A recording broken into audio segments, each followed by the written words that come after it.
It's time for high school basketball on Power 106.3. Now let's head to the court for all the action on Power 106.3. You are listening live to South Dakota High School basketball on Power 106.3, 102.9 FM, KPHR, Ortonville, Millbank, and Watertown.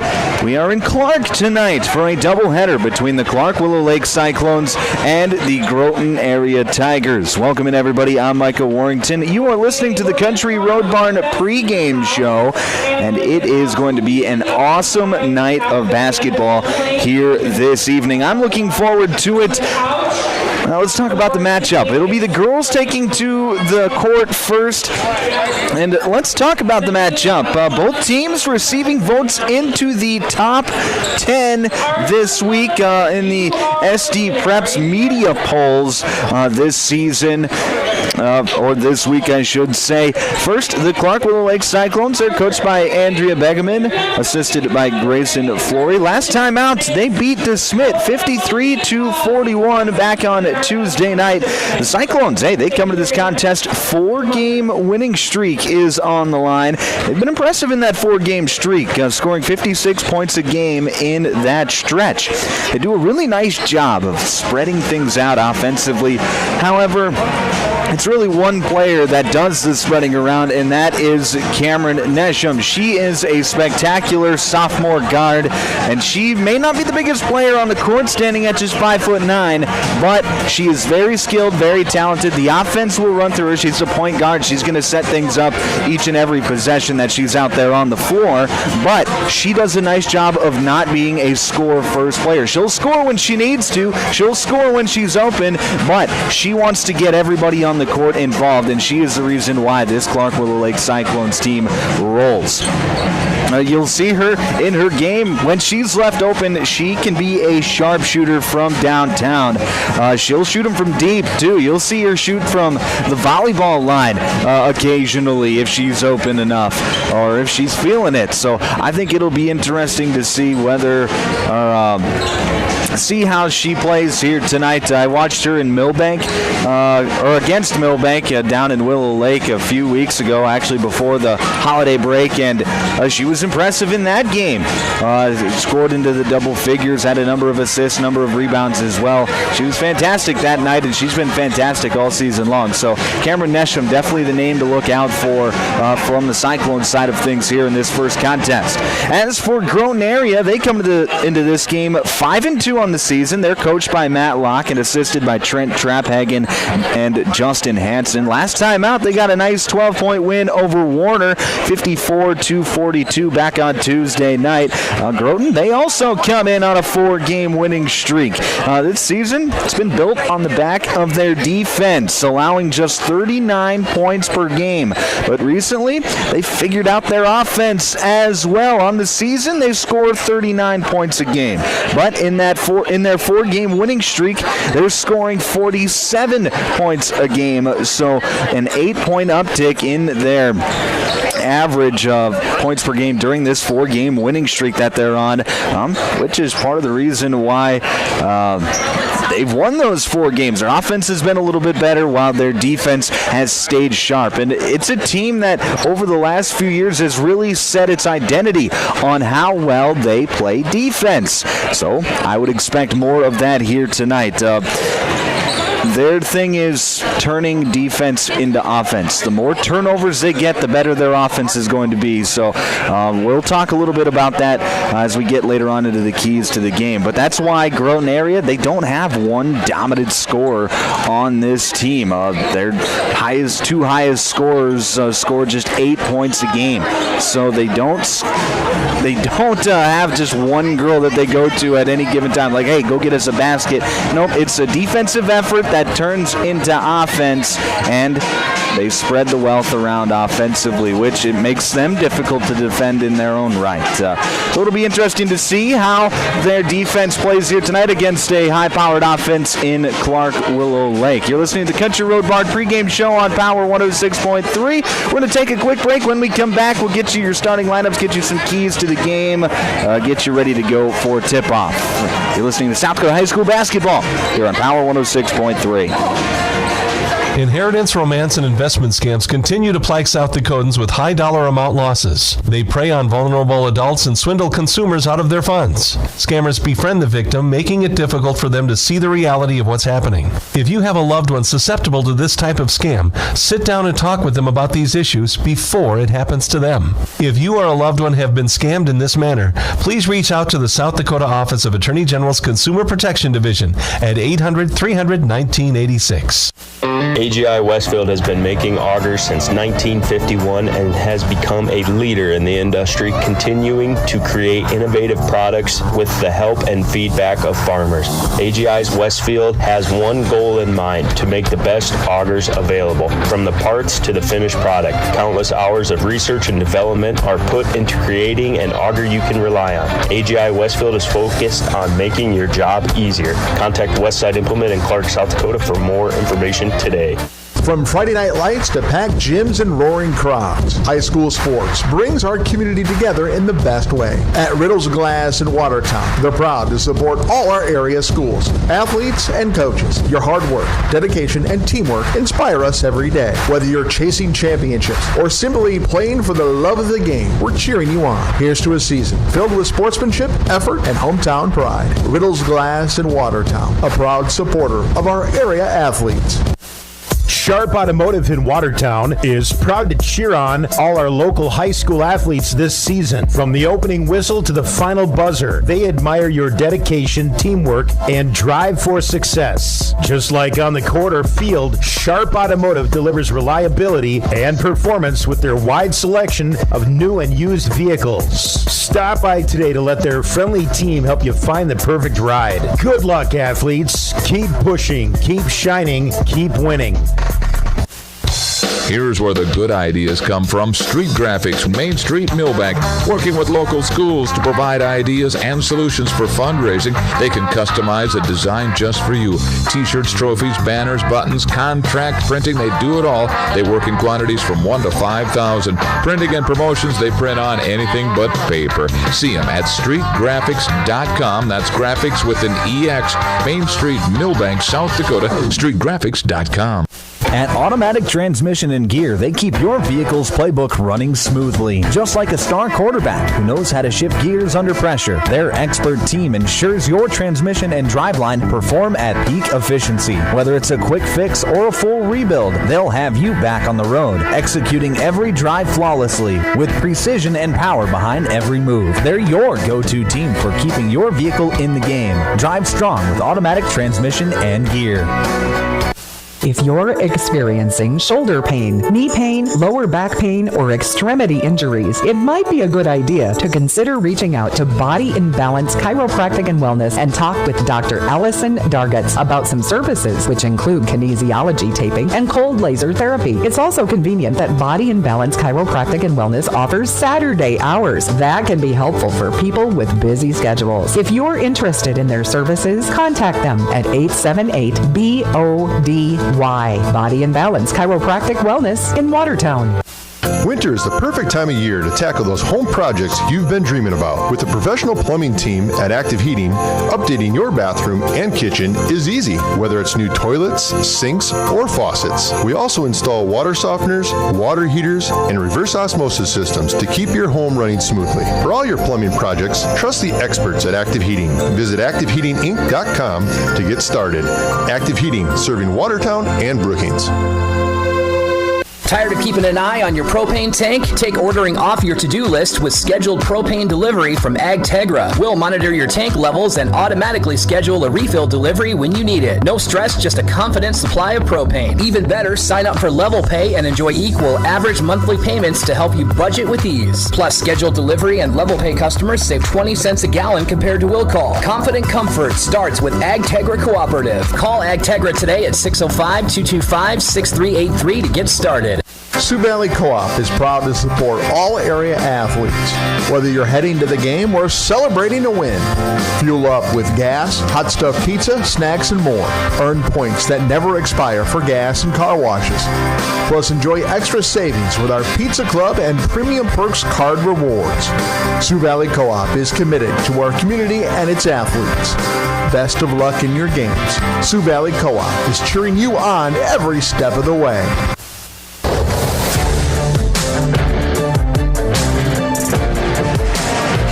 Back here on Power 106.3, you're listening to the Country Road Barn pregame show. I'm Micah Warrington. We are in Clark tonight for a doubleheader between the Clark Willow Lake Cyclones and the Groton area Tigers. If you're watching on the live stream and you're kind of looking at midcourt saying, hey, there's some green in there, but then how come the bleachers are maroon? Well, it's because this is the gym of the old Clark Comets. Yes, and they've still got all the Comet decoration up, and that includes the bleacher colors on the back wall that you can probably see a little bit. There's Home of the Comets on there. Kind of a nice, unique touch that they have here in the gymnasium here in Clark.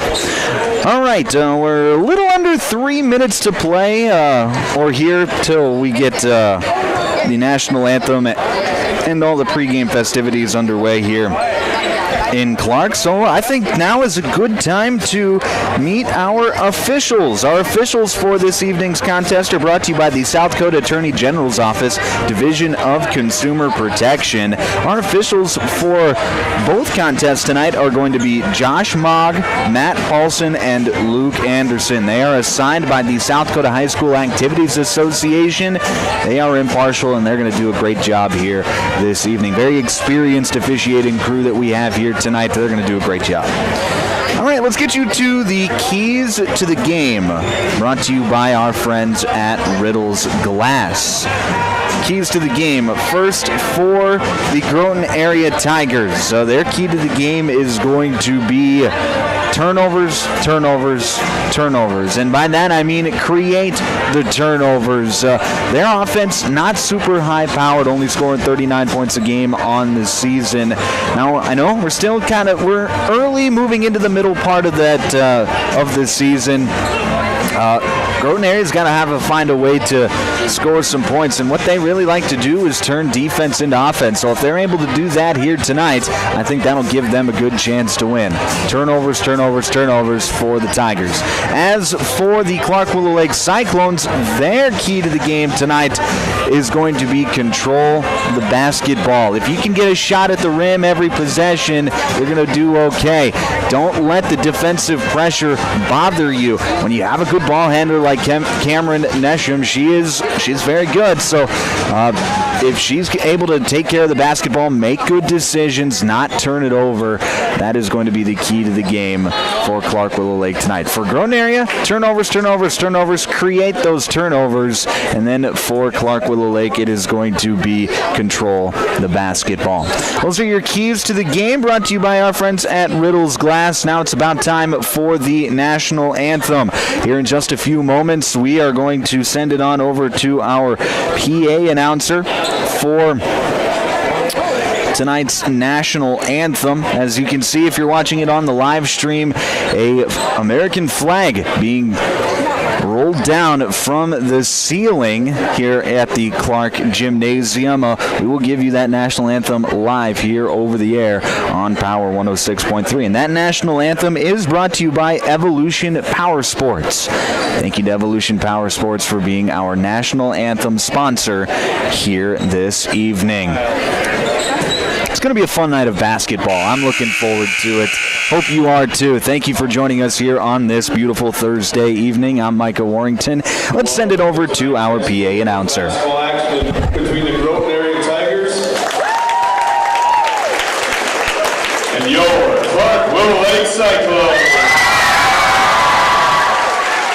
This contest is being conducted in the guidance and regulation of the South Dakota High School Activities Association for the enjoyment and educational benefit of high school students. One of the primary purposes of high school athletics is to teach good sportsmanship. Our athletes recognize that judgment calls are made in good faith. Spectators are encouraged to support athletes in a positive and sportsmanlike manner. Proud sponsors of the South Dakota High School Activities Association are Dakota Bank, South Dakota Army National Guard, and Sanford Health System. They would like to remind you that sportsmanship and the objectives of educational athletics are what set this event apart from other levels of competition.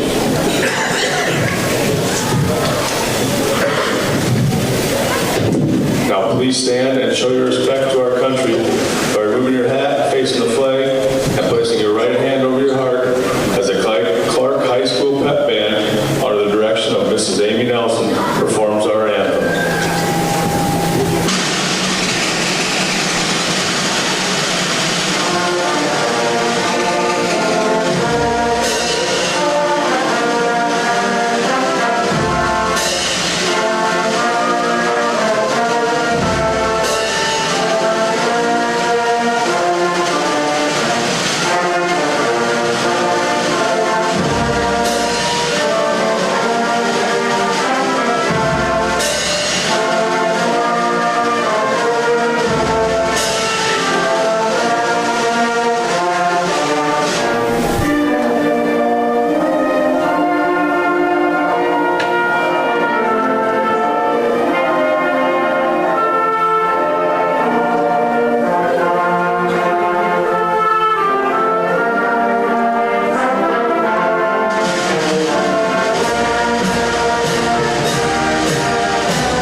That was our national anthem here on Power 106.3. The national anthem was brought to you by Evolution, Power Sports, and Marine. All right, let's get you your starting lineups for this evening's contest. Starting lineups for both teams are brought to you by Dave Haler Automotive. First, the starting lineup for the visiting team on the scoreboard, the team that will be wearing black uniforms with yellow lettering outlined in white. The Groton Area Tigers. Starting at a guard, 5'5", junior number 4, McKenna Teets. Starting at a guard, 5'5", senior number 11, Jerica Locke. Starting at a forward, 5'7", senior number 15, Jaden Penning. Starting at a guard, 6 foot junior number 21, Taryn Traphagen. And at a forward, 5'10", senior number 25, Riley Dunker. That is the starting lineup for the visiting team on the scoreboard, the Groton Area Tigers. Now the starting lineup for the Clark Willow Lake Cyclones, starting at a forward. 6 foot freshman number 3, Shelby Begeman. Starting at a guard, 5'7", junior number 4, Johanna Vandersnick. Starting at a guard, 5'9", sophomore number 12, Cameron Nesham. Starting at a guard, 5'8", freshman number 20, Jenny Beavers. And at center, 6 foot junior number 33, Bryn Rorick. That is the starting lineup for the Clark Willow Lake Cyclones. They will be in their home white uniforms with green lettering outlined in black.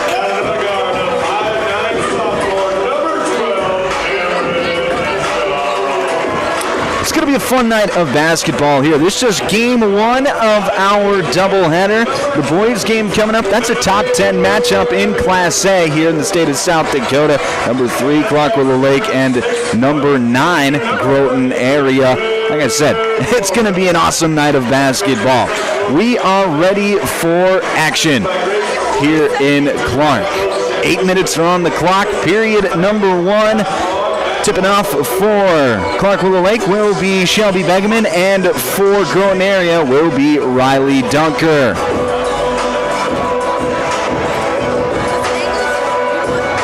Clark Willow Lake will be moving from left to right on your radio dial. Groton area from right to left. The whistle has blown, and we are ready. Tip is up, and it is controlled by the Cyclones. It'll be Cameron Nesham to set things up. She'll pass over to the right side. Jenny Beavers feeds it to Begeman. Nice high-low, trying to feed it to Rorick, but Rorick can't finish at the rim. Rebound controlled by the Tigers. We are underway here in Clark.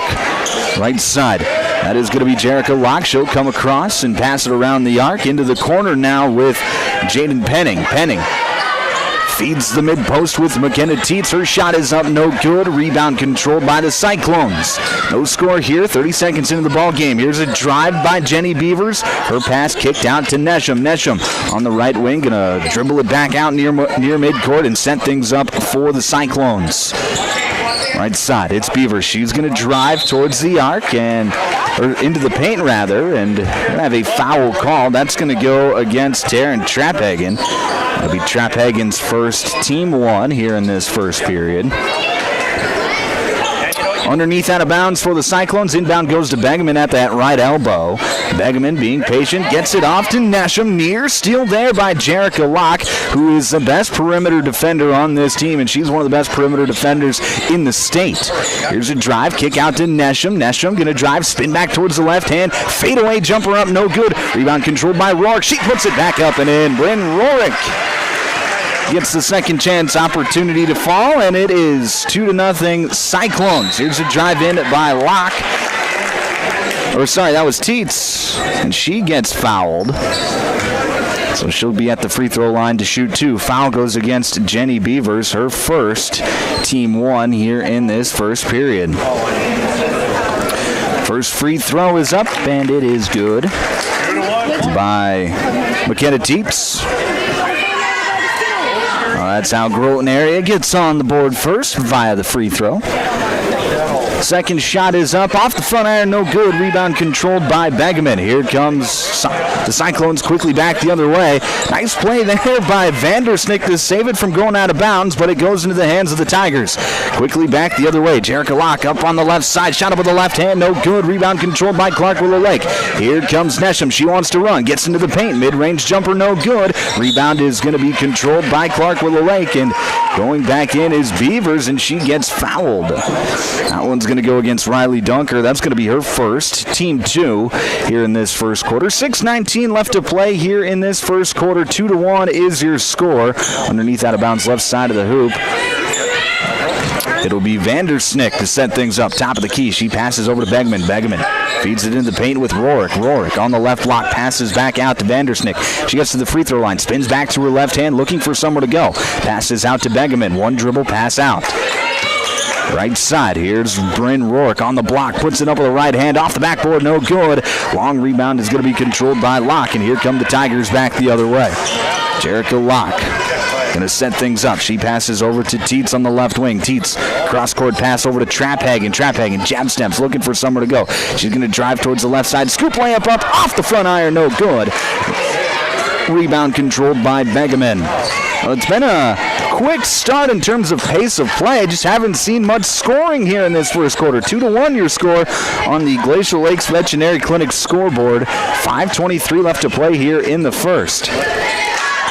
Right side, here's Begeman. Passes over to Beavers. Beavers going to drive in on the left side. Shot up with the left hand, no good. Rebound to Begeman. She puts it back up, can't get it to fall.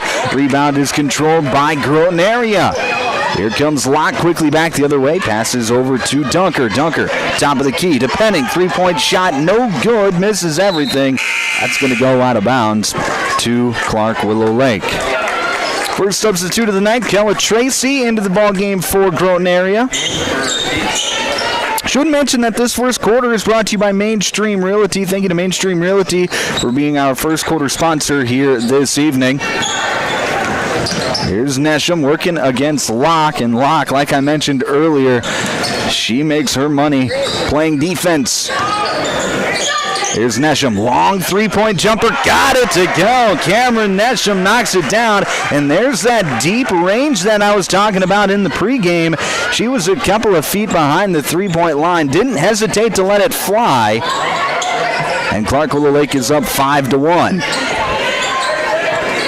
Left side, Traphagen slips it inside to Dunker. Dunker, spin move up and no good, but Dunker gets to the free throw line as she gets fouled. That's going to go against Shelby Begeman. That'll be Begeman's first, team 2 here in this first quarter. 4:21 left to play here in the first. It'll be Riley Dunker at the line to shoot 2.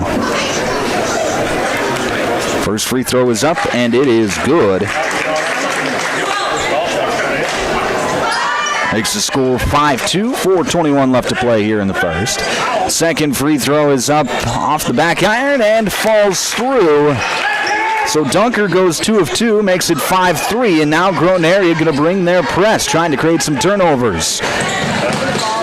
Clark Willow Lake does a nice job of breaking it that time. Here's the three-point jumper. It's good. Jenny Beavers knocks it down, and it's 8-3 Cyclones. Halfway through this first quarter.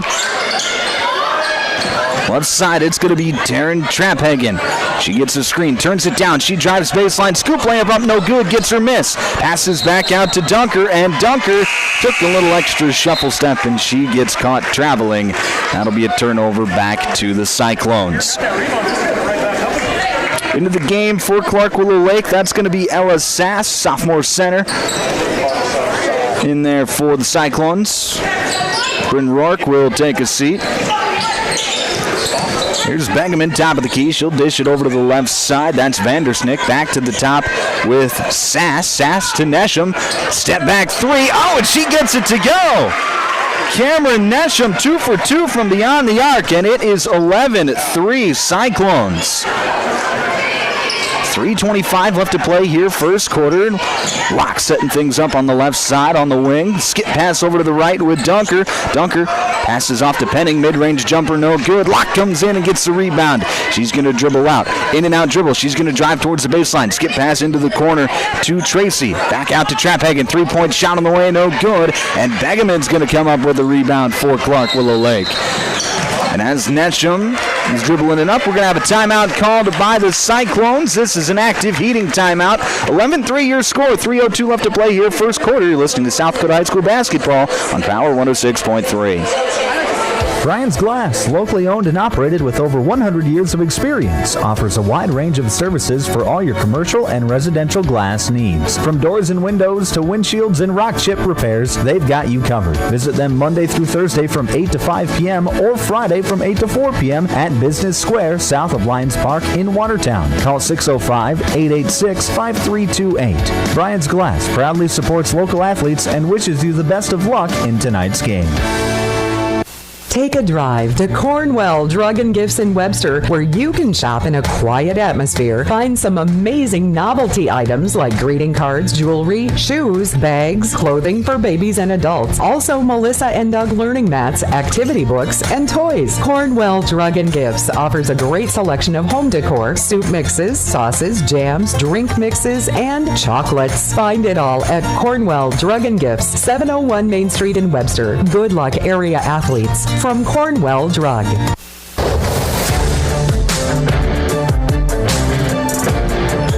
Back here in Clark as the Cyclones lead Groton area 11-3, and out of the timeout have a miscommunication between Cameron Nesham and Jenny Beavers. Pass is going to go out of bounds. It'll be Groton area basketball with 2:52 left to play here in the first. Be Jerica Locke to set things up for the Tigers. Trying to find some offense here in this first quarter. Locke, top of the key. Jab steps, gets a screen off the right side. She's going to turn the corner. Pass inside to Dunker. Shot up, no good. Rebound controlled by Tracy, and she was swatted away by Begeman. The shot is going to go out of bounds. It'll stay with Groton area, but Begeman coming over and just using that long 6-foot frame to get the block. And it'll be Groton area basketball. We do have a shot clock dispute as the officials are out talking to the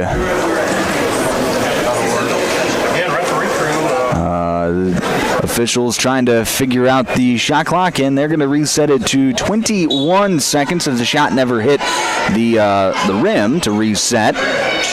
Underneath out of bounds, left side, Penning goes up, she gets it to go, and the foul. Jaden Penning on the inbound play gets an and one opportunity. That foul is going to go against, it'll be against Ella Sass. That's going to be her first, team 3. And with 2:33 left to play here in the first, it'll be a three-point opportunity play for Jaden Penning. Her free throw up off the back iron, no good. Rebound controlled by Bryn Rorick, but Rorick grabbed the basketball a little bit too early as she was headed to the floor. She was going to get called for the traveling violation. Underneath out of bounds, left side of the hoop now for Groton off of the turnover. Inbound is going to go to Traphagen. She has it in the corner. Crossover dribble. She's going to drive baseline. Try to pass it across the baseline to Jerica Locke, but Cameron Nesham right there steals it away, and the Cyclones are coming back. Right side, here's Beavers. She goes up with the right hand, and she gets fouled, so Jenny Beavers is going to chance at the free throw line. That one's going to go against Jaden Penning. That's going to be Penning's first, team 3. Fouls have been spread out evenly between both teams, each player with just one foul for both teams. First free throw by Beavers is up and good.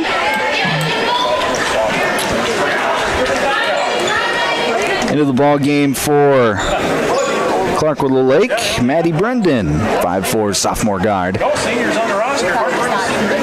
Second free throw is up, no good. Rebound controlled by Traphagen. And now Clark Willow Lake going to bring a little bit of pressure. Yeah, it's their press. It'll be Jerica Locke.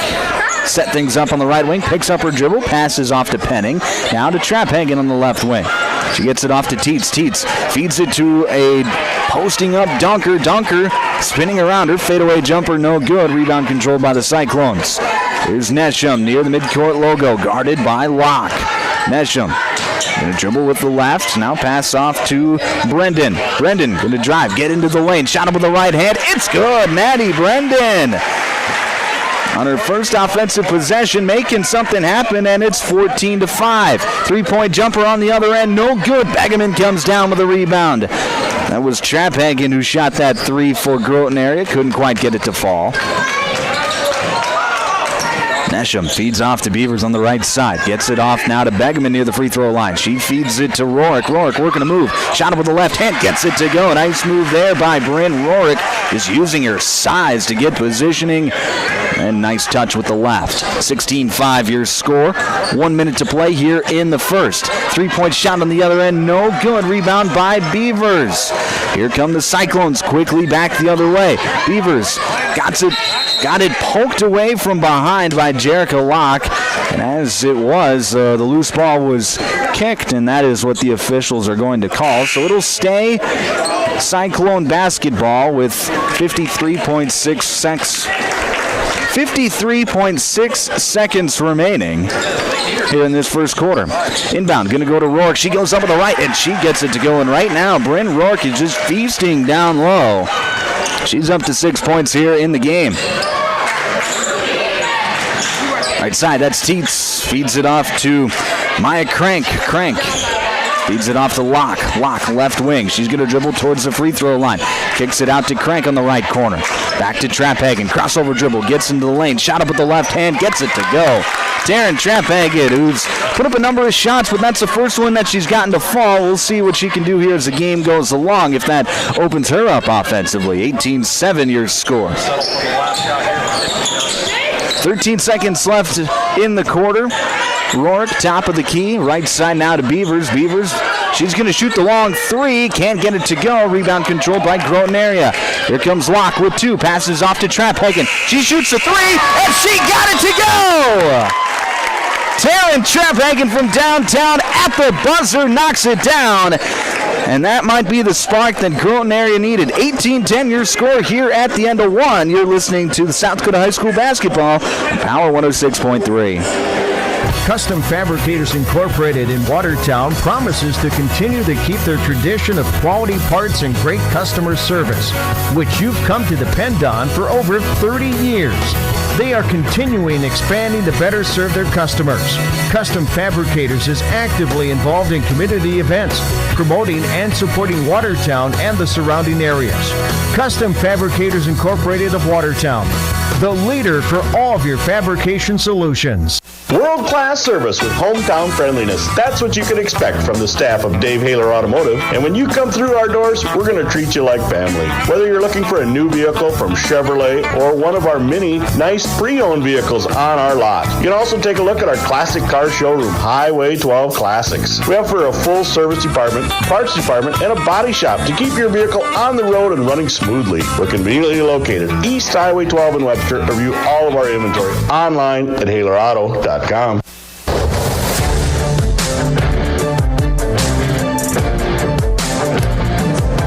Back on Power 106.3. I'm Michael Warrington. Start of the second quarter. Clark Willow Lake out in front of Groton area 18-10.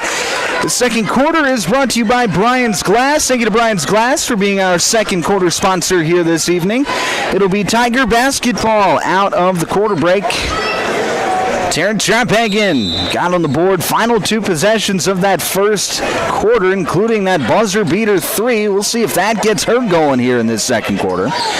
McKenna Teets on the pick and roll, trying to feed it inside to Dunker. Loose ball. It's going to be a jump ball, so possession arrow pointing towards the Cyclones. It will be Clark Willow Lake basketball.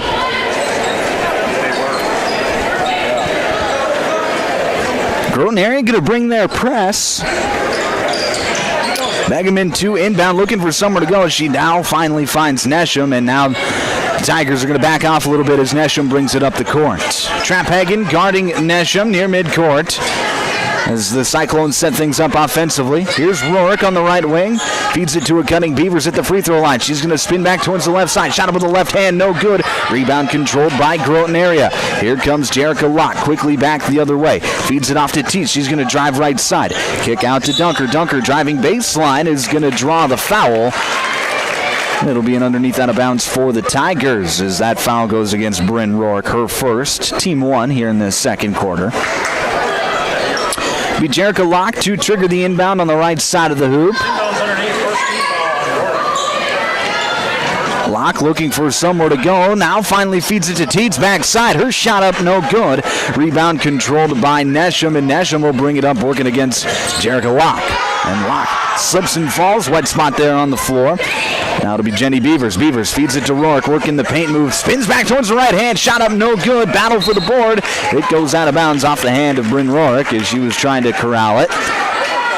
It'll be Groton area basketball with 7:04 left to play here in this second quarter. Bryn Rourke, she's up to 6 points. Tied for the team lead, tied for the game lead with Cameron Nesham. Taryn Trapphagen in the left corner. She's going to get a screen from Dunker. Dunker slips the screen. Pass goes into her on the block. Kick out to Teets. 3-point shot off the back iron. No good. Rebound fought for, and it is one. Nice play there by Johanna Vandersnick as she saves it from going out of bounds, and now the Cyclones are going back the other way. Here's Vandersnick. Two Beavers. Now swings it over to Begeman. Begeman wanted to shoot the three, decides against it. Passes off to the corner with Vandersnick. Her shot up, no good. Rebound controlled by the Cyclones. Here's Beavers. Shot up with the right hand, no good. Battle for the board underneath, and we're going to have they're going to say jump ball as Begeman and Dunker were both battling for that rebound. They get tied up momentarily. The officials step in, and it'll be Groton area basketball. Checking into the game for the first time, it's Kayla Larson for the Cyclones. Trapphagen comes off the double screen into the left side, on the block rather.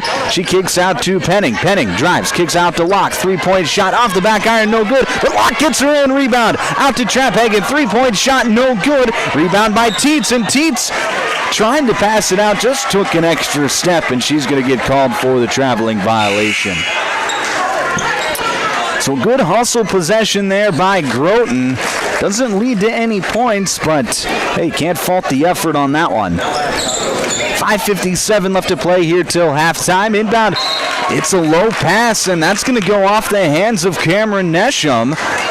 So it's going to go right back to the Tigers. So those are the mistakes that we talked about in the pregame that Clark Willow Lake cannot afford to have. Those possessions that lead to turnovers. Jerica Locke driving in on the left side. Her shot is going to go up And that's going to go out of bounds. They're going to say it was deflected out of bounds. Coach Begeman not happy about that one, but it will be Groton area basketball. Inbound goes to Sydney Locke. She's going to hand off with Jerica. Jerica passing over to the right side with Kelly Tracy, then right back to Jerica on the left wing. Now it's Penning. Penning to Dunker, top of the key. She's going to drive right side. Get inside. Her shot up, no good.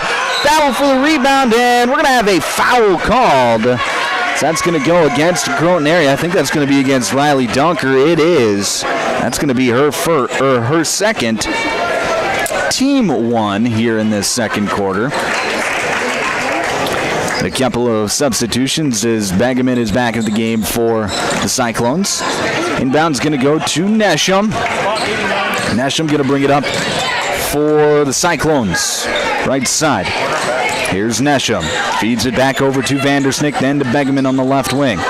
Begeman being patient, gets it off to Rorick. Rorick back to Begeman. Begeman comes off a high ball screen, gets to the free throw line, kicks it out to Vandersnick. Vandersnick now at the free throw line. Kicks out. That's Brendan. Brendan kicks out to Nesham. Nesham being patient. And we're going to have a 3-second violation as Bryn Rorick was posting up down low. She was waiting for a while to get the basketball. Cyclones unable to get it to her, and the officials counter up for three, and that's going to be a turnover back to the Tigers. Jericho Locke, left wing, comes off a screen, passes back to Penning, beautiful pass, shot up no good, back to Penning, and she gets the second chance to go. So if at first you don't succeed, try again, and that time it worked out for the Tigers, and it's 18-12 on the Glacial Lakes Veterinary Clinic scoreboard. Rorick, top of the key, feeds it over to the right side with Brendan. Back to Rorick, now to Nesham on the left wing. Nesham, 15 seconds left on the shot clock. Being patient, gets it off to Begeman. Begeman feeds Rorick. Rorick working to move, spins up with the left hand, no good. Rebound controlled by Penning, and we're going to have a foul called.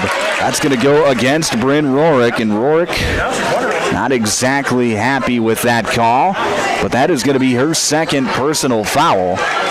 So she will have to check out of the game. Ella Sass in for the Cyclones.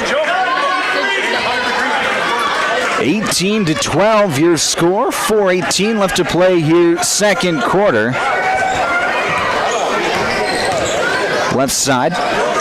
That's going to be Taryn Traphagen. Traphagen looking for somewhere to go. Now she falls to the floor, but does get the pass off to Penning. Penning drives, kicks out, three-point shot on the way. It's no good. Rebound controlled by Groton area. They got to go. Just 10 seconds left on the shot clock. Here's Locke. She's going to drive. Loose ball. She's going to recover it. Try to pass it out, and it's stolen away by the Cyclones. Here comes Nesham quickly back the other way. Now she's going to slow things up. Nesham passes over to Vandersnick on the left wing. Skip pass over to the right side with Brendan. Brendan feeds it into the post with Ella Sass, and we're going to have a foul called. That's going to go against Jaden Penning, and that's going to be Penning's second personal foul.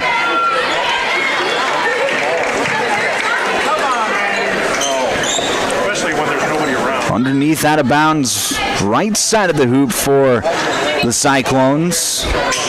And we're going to have a foul called. Looked like that was Beavers who was trying to cut through, and she got cut off, and that's going to go against Penning. And Penning, on back-to-back plays, is going to pick up 2 fouls, and now she's got to take a seat with 3 personal fouls. Inbound goes to Begeman at the top of the key. She's going to drive it on the left side. Shot up, no good, but she got fouled. And that'll go against Taryn Traphagen. That's going to be Traphagen's second personal foul. Team 4, and it is going to be Shelby Begeman at the line to shoot 2. First free throw from Begeman, no good. Clark Little Lake yet to score here in this second quarter. And now they're on the board as Begeman knocks down that second free throw. It's 19-12. First points of the quarter for the Cyclones. Only had 3 points scored total here in this second quarter as Kella Tracy is going to get caught traveling. She just got kind of caught in an awkward position where she took a dribble, picked up her dribble, and then wanted to pass, but got cut off for a brief moment and fell to the ground and got called for traveling. Here's Vandersnick into the lane, passes out to Nesham. Nesham, mid-range jumper, no good. She was fading away on that one. Maybe a forced shot, and it'll be Tiger basketball. Left side. That's going to be Tally Wright. Wright being patient on the left wing. Now she's going to dribble towards the middle of the court. Pass off to Jerica Locke on the wing. Jerica Locke comes off a screen. Now gets it into a cutting Tracy, and Tracy's shot is up. No good. Rebound controlled by the Cyclones. A good look there, but Kella Tracy just unable to knock it down. It's 19-12. Double screen at the top of the key. Right side. Here's Begeman spinning around, putting up a shot, no good. Rebound controlled by Traphagen. She's going to work quickly up with Tracy. Now Tracy going to slow things up a bit. She gets it back to Traphagen near the midcourt logo. Here's Locke, left wing. Top of the key now with Dunker. Dunker feeds it off to Traphagen on the right wing. Traphagen being patient, jab steps with the left, and now she's going to reset. Here's Dunker. Swinging it around the arc. Groton area being patient as here's Jerica Locke. Gets to the free throw line. Spins back towards the left. Passes out to Traphagen. Now the right side with Wright. Feeds it off to Tracy. Tracy back to Wright at the free throw line. She's got to put something up. It's blocked! That was Ellis Sass who got the block. And then on the on the rebound, we're going to have a foul. That's going to go against Tally Wright. That's going to be her first, and that's going to send Clark Willow Lake to the free throw line. 15 foul on Groton area. It'll be Shelby Begeman at the line to shoot two. First free throw from Begeman is up and good.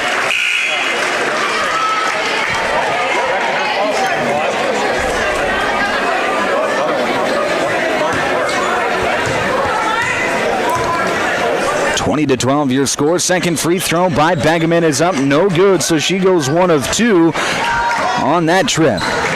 Now going back, Locke into the lane quickly, and she goes up and she gets fouled. So Jerica Locke, standing at just 5'5", uses her speed to get into the lane, and she draws a foul on Bryn Rorick, who has just picked up her third personal foul. First free throw from Locke, no good. Bryn Rorick's going to have to take another seat as Ellis Sass right back in the ball game. Rorick, who's had a good first half, 6 points, but she's got 3 fouls to go with those 6 points. Second free throw from Locke, no good. Clark Willow Lake coming back the other way.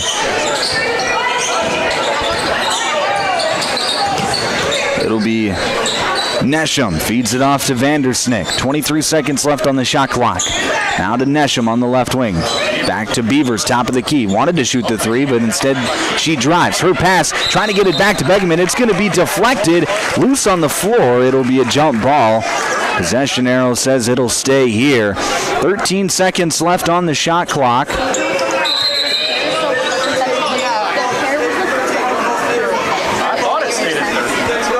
1:21 left to play here. 13 seconds left on the shot clock. Inbound is going to go to Begeman. Begeman feeds it into Beavers on the cut. Her shot up, no good. Rebound controlled by Sass, and Sass gets fouled. Sass was trying to pass it out, and I think they got Riley Dunker in for a hold. No. They got Kella Tracy trying to reach in there. So that'll be Tracy's first. Already the 5th team foul, so it'll be 2 free throws for Ella Sass. First free throw from Sass is up, no good. 1:14 left to play here till halftime. Stay right here as we'll have the Jorgensen Meat Processing and Purple Cow halftime show. Second free throw, no good as well. Sass goes 0 of 2. Now quickly back the other way, it's Groton area. Into the lane, right side, shot up, no good. That was Riley Dunker. Rebound controlled by the Cyclones. 20-12, still your score on the Glacial Lakes Veterinary Clinic scoreboard. Now a pass, gonna be stolen away. Teets on the right side, she can't get it to fall. Jerica Locke following up, she gets the offensive rebound, and now she's gonna dribble back out. Left side, here's Dunker. Dunker being patient, looking for someone to go. She's going to hand it off with Traphagen. Traphagen, hesitation move at the top of the key. Scoop layup up and in. Nice move there by Taryn Traphagen to get to the cup, and it's 20-14. 2-second differential between the game clock and the shot clock. Right side, here's Sass. Feeds it to Begeman, working a move, and Begeman traveled. She wanted to work a quick move, actually got the space she needed, but she took an extra step to get there, so it'll be a turnover back to the Tigers with 21.8 seconds remaining here in this second quarter. Locke will set things up. Just 15 seconds left. Groton area trying to hold for the final shot. Locke. Right side comes off a screen now from Traphagen. Pass, trying to get it back to Traphagen. Now she does. Long three-point jumper. Back iron, no good. Battle for the board. It's one over. Here's a half-court heave. No good. 20-14 your score here at halftime. Not much scoring there in that second quarter as it was 18-10 at the end of one. Just 6 points scored total in that second quarter. We'll talk all about it here at halftime coming up after the break. It'll be the Jorgensen Meat Processing and Purple Cow halftime show. You're listening to South Dakota High School basketball on Power 106.3. KPHR, Ortonville, Millbank, and Watertown. Hey fans, you're surrounded by future leaders, future business owners, and future hometown heroes, both on the field and in the bleachers. That's why Evolution Power Sports and Marine is proud to stand behind our student athletes and the families who cheer them on. Because for us, it's not just about horsepower and machines, it's about building community, supporting tradition, and celebrating the next generation. So let's hear it one more time for the athletes. Visit evolutionpowersports.com, and whatever you do, Glacial Lakes Veterinary Clinic is proud to cheer on all of our area high school athletes. We know the dedication, teamwork, and heart it takes to compete. Just like caring for our four-legged friends, it's all about commitment and compassion. Win or lose, show respect for your teammates, opponents, coaches, and fans. Play hard, play fair, and make your community proud. From the first whistle to the final buzzer, Glacial Lakes Veterinary Clinic is rooting for you all season long. In the mood for some great barbecue? Country Road Barn will satisfy your craving. They offer mouth-watering brisket, baby back ribs, pulled pork, and the juiciest chicken around. All seasoned perfectly. Sauce is a choice, not a necessity. Open Wednesday through Friday to the public from 4 to close with a kitchen serving from 5 to 9. Saturdays are reserved for events. Country Road Barn, located 7 miles north of Watertown. Everything's always better in the country. Country Road Barn wishes all area athletes the best of luck this season.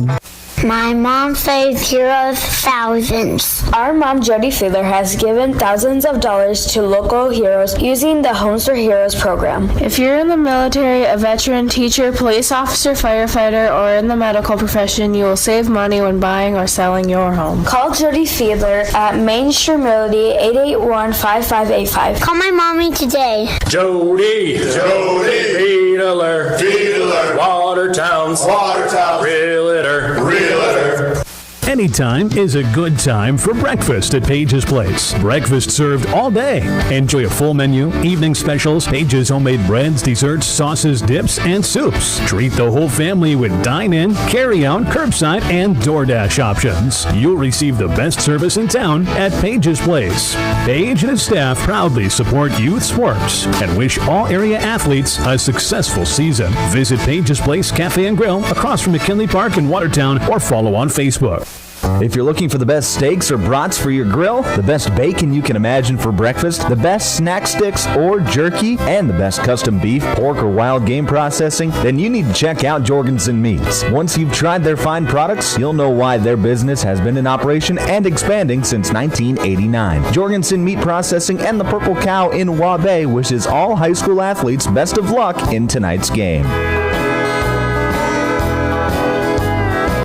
AGI's all-new MKX2 Series swing-away augers are proven to help you move more grain efficiently. The MKX2 Series is built for durability, serviceability, and versatility. With AGI's MKX2 Series, you can choose the speed you need. In various lengths, the 10-inch tube gets you up to 6,600 bushels per hour, the 13-inch tube up to 11,000 bushels per hour, and the 16-inch tube provides a maximum capacity at 23,000 bushels per hour. Contact Westside Implement in Clark, South Dakota for more information today.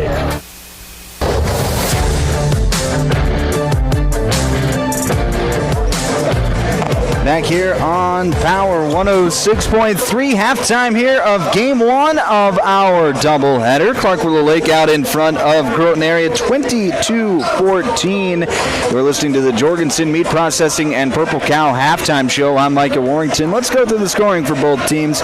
First, for the Tigers of Groton area. They're led by Taryn Chaphagen. She's got 7 points here at the break, followed by Jaden Penning with 4, Riley Dunker with 2, and then McKenna Teets. She's got 1 point for Groton area. As for the Cyclones, a little bit of a balanced attack as Cameron Nesham and Bryn Rorick each have 6 points. Jenny Beavers has got 4, and then Shelby Begeman has 2 points to round things out for the Cyclones. Low scoring first half, just 22-14, and as I say that, I think I definitely missed a basket somewhere for Clark Willow Lake. So my stats for the Cyclones, at least tonight, are very unofficial. But 20-14 is your score here. Clark Willow Lake out in front. Like I said, it's been a bit of a rock fight here tonight. Defense has been it's been at the forefront here in that first half. It was 18-10. Clark Willow Lake out in front at the end of that first quarter. Just 6 points total scored in the second quarter between the two teams. 4 for Groton area and then 2 for the Cyclones. So both defenses have come to play here this evening, kind of like how we thought it would be. 2 very good defensive teams, but it has been mucky, it has been muddy, and who's going to come out and score points here in this second half? The Cyclones have led a nice 6-point lead here at the break. We'll see if that holds, as they're going to have to do better here in this second half. They want to hold on to that 6-point lead. Scoring 2 points in a quarter, not exactly what you want from your offense. Cameron Nesham, she's tied for the game lead, but she has been quiet. She hit 2 threes in the first quarter. Looked like she might be on her way to having a good night, but it just hasn't shot much. It hasn't been there. Credit to Jerica Locke. She has done a really nice job on her. I said it during the first half. Jerica Locke is one of the best perimeter defenders.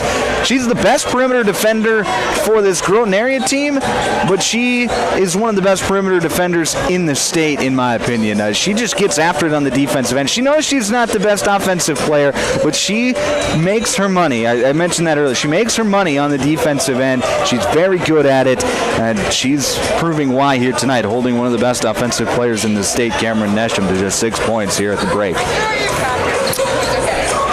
About ready to get the second half underway. About 3 minutes to go here till we'll start the second half. We're going to take a quick break. When we come back, it'll be your second half here on Power 106.3. From Friday Night Lights to packed gyms and roaring crowds, high school sports brings our community together in the best way. At Riddle's Glass in Watertown, they're proud to support all our area schools, athletes, and coaches. Your hard work, dedication, and teamwork inspire us every day. Whether you're chasing championships or simply playing for the love of the game, we're cheering you on. Here's to a season filled with sportsmanship, effort, and hometown pride. Riddle's Glass in Watertown, a proud supporter of our area athletes. Sharp Automotive in Watertown is proud to cheer on all our local high school athletes this season. From the opening whistle to the final buzzer, they admire your dedication, teamwork, and drive for success. Just like on the court or field, Sharp Automotive delivers reliability and performance with their wide selection of new and used vehicles. Stop by today to let their friendly team help you find the perfect ride. Good luck, athletes. Keep pushing, keep shining, keep winning.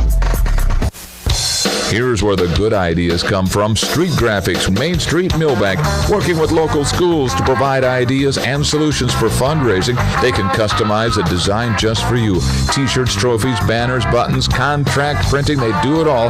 They work in quantities from 1 to 5,000. Printing and promotions, they print on anything but paper. See them at streetgraphics.com. That's graphics with an EX. Main Street, Millbank, South Dakota, streetgraphics.com. At Automatic Transmission and Gear, they keep your vehicle's playbook running smoothly. Just like a star quarterback who knows how to shift gears under pressure, their expert team ensures your transmission and driveline perform at peak efficiency. Whether it's a quick fix or a full rebuild, they'll have you back on the road, executing every drive flawlessly with precision and power behind every move. They're your go-to team for keeping your vehicle in the game. Drive strong with Automatic Transmission and Gear. If you're experiencing shoulder pain, knee pain, lower back pain, or extremity injuries, it might be a good idea to consider reaching out to Body and Balance Chiropractic and Wellness and talk with Dr. Allison Dargutz about some services, which include kinesiology taping and cold laser therapy. It's also convenient that Body and Balance Chiropractic and Wellness offers Saturday hours. That can be helpful for people with busy schedules. If you're interested in their services, contact them at 878-BODY. Body and Balance Chiropractic Wellness in Watertown.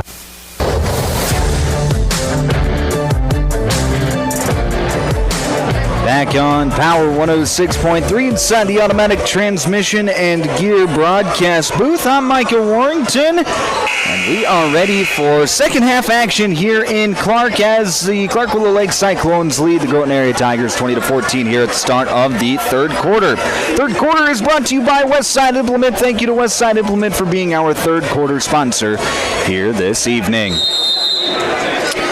The big question in this half, which team can go on a big run? Whichever team is able to do that will likely be the one that will win. It'll be Jerica Locke to set things up. She passes off to Traphagen. Traphagen gets into the lane, shot up with the left hand, gets it to go. Taryn Traphagen, she's up to 9 points on the night. She's been impressive here throughout this one. Now this stingy defense continuing for the Tigers is Jerica Locke giving Nesham a lot to bargain for. Here's pass off to Beavers. Beavers gets into the lane, spins back towards the left, passes out, loose ball. It's fought for and won by Taryn Traphagen. Here's quickly back the other way. It'll be Jerica Locke. Locke passes back out to Penning. Penning trying to feed it to a cutting Teets, and that's going to be stolen away. Nice job there by Beavers to steal that pass, and it'll be Cyclone basketball. Top of the key. That's Nesham working. Now nice little hesitation move. Drives. Kicks out to Beavers. Now back to Nesham. Nesham feeds the block with Benjamin. Puts it up. No good. Rebound controlled by Penning. 1 minute, 15 seconds into this third quarter. Right side. There's Dunker. She's going to drive in, put it up, and she puts it in. Riley Dunker gets it to go, and it's 20-18.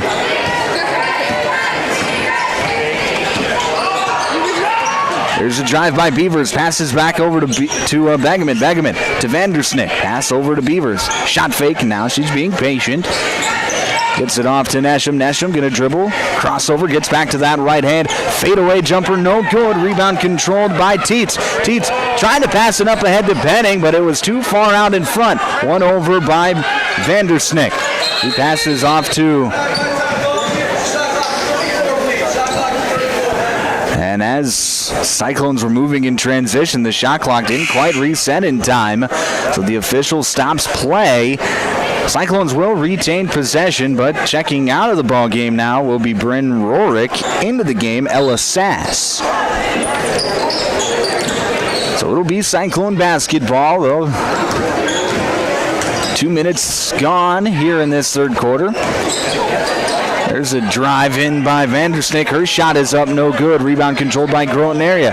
Here comes Teets quickly back the other way. Passes off to Penning. Penning, she's going to drive in with the right hand. Gets it to fall. Jaden Penning knocks it down, and we're tied at 20.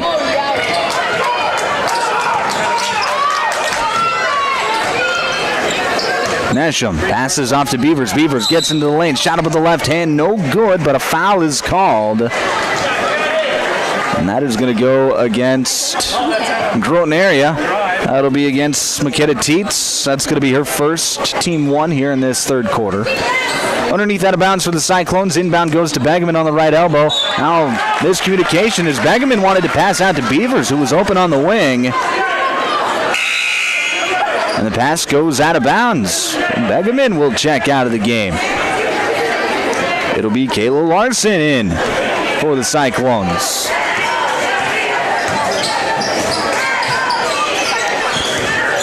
On the free throw line, Penning. She's going to spin towards the right side. Get to the block. Can't finish at the rim, though. And the Cyclones are moving quickly back the other way. Here's Nesham. Nesham to the free throw line. Backs it out and passes off to Larson. Larson feeds it over to the left wing with Vandersnick. Vandersnick gets a screen. Gets inside the lane. Passes out to Nesham. Three-point shot. Got it to go. Cameron Nesham got a little bit of open space and knocks it down. It's 23-20. 4:50 left to play here in the third. On the Glacial Lakes Veterinary Clinic scoreboard. Penning, left wing, feeds it off to Traphagen in the corner. Traphagen jab steps, comes off the screen, gets to the free throw line, passes off to Penning. Three-point shot from the corner, cannot respond. Long rebound is going to be won over by Groton area. Pass by Teets is going to be knocked out of bounds, so it'll stay with the Tigers. 4:30 left to play here in the third. Rourke and Begeman back into the game for the Cyclones. Underneath out of bounds for the Tigers, left side of the hoop. Inbound, Jerica Locke looking for somewhere to go. Now finally feeds it off to Traphagen. Traphagen going to try to drive. She gets cut off. Pass back out. Here's Locke. Locke dribbling around the arc. Gets to the block on the right side. Feeds it to a cutting dunker, and it's swatted away by Begeman. She's going to take it herself. Begeman into open space. Passes off to Nesham. Jab steps, drives, gets into the lane. Passes back out. Three-point shot from Beavers. Off the front iron, no good. A good look there for Clark Willow Lake. Just unable to get it to fall. Traphagen, now she's open for three. Can't get it to fall. Teets with the offensive board. Her shot is blocked away by Rourke. And now the Cyclones are coming back. A good defensive job there by Rourke to swat away the shot. And now Rourke has it on the block, working to move. Shot up with the right hand, no good. Battle for the board, and it's going to be a foul on Shelby Begeman. That'll be Shelby's second. Team one here in this third quarter. 3:38 left to play here in the third. Into the ball game for Groton area. It's Maya Crank, as is Sydney Locke. 23-20 your score on the Glacial Lakes Veterinary Clinic scoreboard. Here's Locke. Feeds it over to Crank on the left wing. Crank spinning around. Her pass deflected. It's loose on the floor, and we've got a tie-up near the free throw line. Jerica Locke getting on the ground, causing the jump ball. It'll be Cyclone basketball, but Jerica Locke showing the motor. It'll be Begeman to inbound as Groton area brings the pressure. Inbound goes to Nesham. Nesham jab steps, and now she's going to bring it up the court as she found herself a lane on that far sideline. Begeman to the left side with Vandersnick. Vandersnick comes off a double screen. Passes over to Beavers. Beavers driving, gets into the lane, spinning around, kicks out to Nesham. Nesham into the lane, back out to Vandersnick. Jab steps, drives right side, floats it up, and gets it to go. Nice finish there by Johanna Vandersnick. And it's 25-20. Back on the right side, here's a shot blocked away by Begeman. Her second block of the quarter. Now she's trying to go coast to coast. She passes out to Beavers. Beavers drives in. Her shot is going to be, looked like it was partially blocked, but they call a foul. So going to the free throw line will be Jenny Beavers, as that foul goes against Taryn Traphagen. That's going to be Traphagen's third. Team two here in this third quarter. 2:36 left to play here in the third quarter. Taryn Traphagen just picked up her third personal foul. First free throw from Beavers is up, no good. Penning into the game. Checking out will be Riley Dunker. And then for the Cyclones, it'll be Maddie Brendan into the game. It'll be Vandersnick taking a seat. Second free throw on the way from Beavers. It is up, and she gets that one to fall. So she goes 1 of 2. And a timeout is going to be called. 26-20 your score. 2:36 left to play here, third quarter. Clark Willow Lake leads. This is an active heating timeout. You're listening to South Dakota High School basketball. Power 106.3. Winter is the perfect time of year to tackle those home projects you've been dreaming about. With the professional plumbing team at Active Heating, updating your bathroom and kitchen is easy, whether it's new toilets, sinks, or faucets. We also install water softeners, water heaters, and reverse osmosis systems to keep your home running smoothly. For all your plumbing projects, trust the experts at Active Heating. Visit ActiveHeatingInc.com to get started. Active Heating, serving Watertown and Brookings. Tired of keeping an eye on your propane tank? Take ordering off your to-do list with scheduled propane delivery from AgTegra. We'll monitor your tank levels and automatically schedule a refill delivery when you need it. No stress, just a confident supply of propane. Even better, sign up for Level Pay and enjoy equal average monthly payments to help you budget with ease. Plus, scheduled delivery and Level Pay customers save 20 cents a gallon compared to will call. Confident comfort starts with AgTegra Cooperative. Call AgTegra today at 605-225-6383 to get started.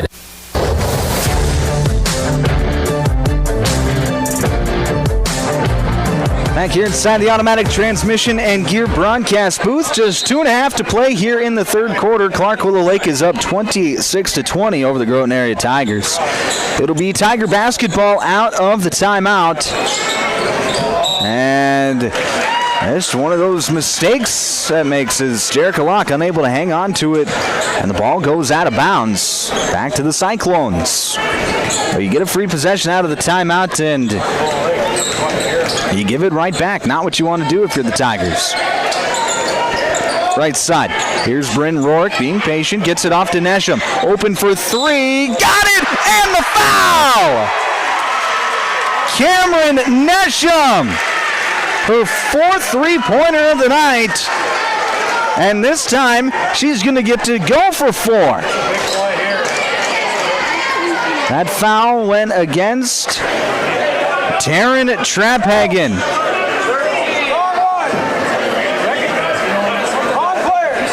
Oh, they actually, so he reported the foul.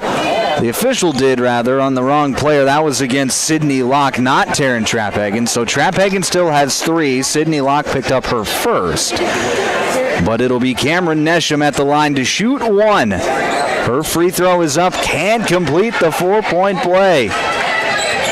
29-20 your score. 9-point lead for Clark Willow Lake. Largest lead of the night for the Cyclones. Locke, she's going to drive. Baseline, shot, blocked away from behind by Nesham. And now the Cyclones are moving quickly back the other way as there's under 2 minutes to play here in this third quarter. 29-20 your score on the Glacial Lakes Veterinary Clinic scoreboard. Nesham near the midcourt logo. Being patient, gets it off to Bryn Rourke on the right wing. Rourke with 18 seconds left on the shot clock. Passes it around the arc. Here's Beavers on the left wing. Beavers to Begeman. Shot fake. She's going to drive left side. Get in and kick it out. 3-point shot from Brendan. In and out. No good. Offensive rebound. Now it's hit loose and Groton area comes up with it. Nice pass to Teets, and Teets finishes and 1. Jerica Locke threaded the needle to get it to McKenna Teets, and Teets finishes through contact and gets it to go. It's 29-22. Foul goes against. Just waiting for the number to pop up on the scoreboard. Goes against Maddie Brendan. Her first as the free throw by Teets is good. So she converts on the 3-point play, makes it 29-23. Starters back in there for the Cyclones and for the Tigers. As the Tigers bring a little bit of pressure. Here's the 3-point shot from Rourke. No good. Vandersnick fights for the rebound. She gets it back out to Nesham near the midcourt logo as the shot clock reset. Here's Rourke. Back out to Begeman. Begeman drives, floats one up, can't get it to fall. Penning comes up with a rebound. She's going to dribble it up this near sideline. Penning gets to the wing. Passes off to Locke. Now to Traphagen. Traphagen, crossover. Scoop layup over the left hand. She gets it to go. Nice finish there by Taryn Traphagen. She's up to 11 points. And now a foul's going to be called. That's going to go against Jerica Locke. That's going to be Locke's first.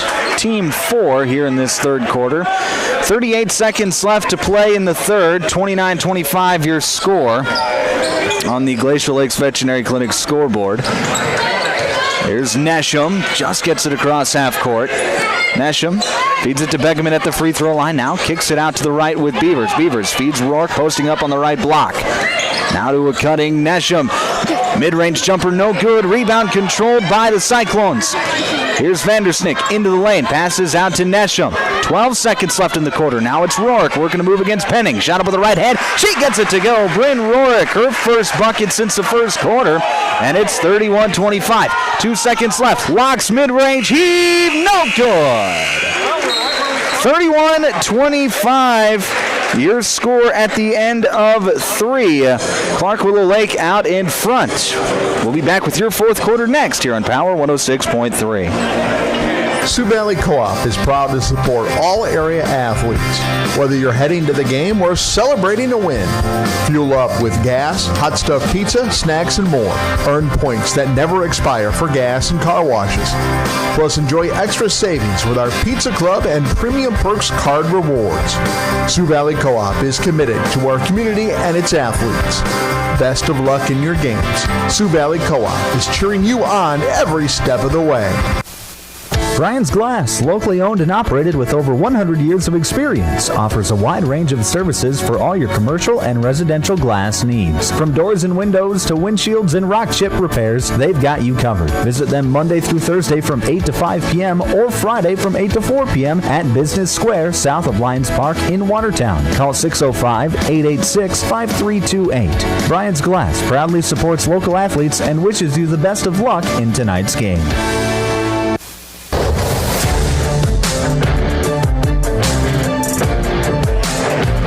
Back here on Power 106.3. Start of the fourth quarter. Fourth quarter tonight is brought to you by Custom Fabricators. Thank you to Custom Fabricators for being our fourth quarter sponsor here this evening. The Groton area basketball to start the fourth quarter. Here's Jerica Locke on the right wing. She'll drive towards the block. Now nice feed into Penning, who can't quite finish it. Penning goes back up, gets it to go through contact, and Jaden Penning is going to get to go to the free throw line for an extra.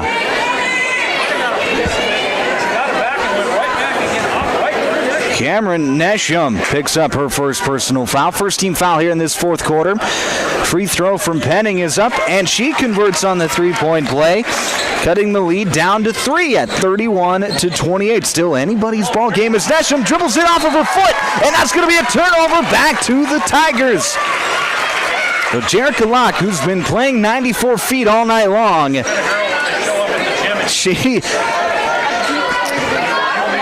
She finally gets that turnover. Nesham has done a really nice job of taking care of the basketball all night long, but didn't on that play, as we're going to have a backside pass. McKenna Teets is going to get called for the travel. She caught it, and then defenders rushed over. She gave a little hop and never got rid of the basketball, so that is a traveling violation. Back to the Cyclones.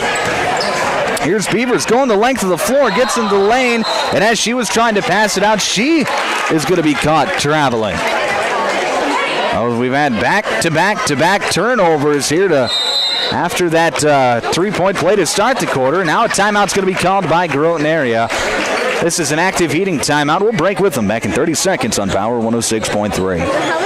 Take a drive to Cornwell Drug and Gifts in Webster, where you can shop in a quiet atmosphere. Find some amazing novelty items like greeting cards, jewelry, shoes, bags, clothing for babies and adults. Also, Melissa and Doug learning mats, activity books, and toys. Cornwell Drug and Gifts offers a great selection of home decor, soup mixes, sauces, jams, drink mixes, and chocolates. Find it all at Cornwell Drug and Gifts, 701 Main Street in Webster. Good luck, area athletes. From Cornwell Drug.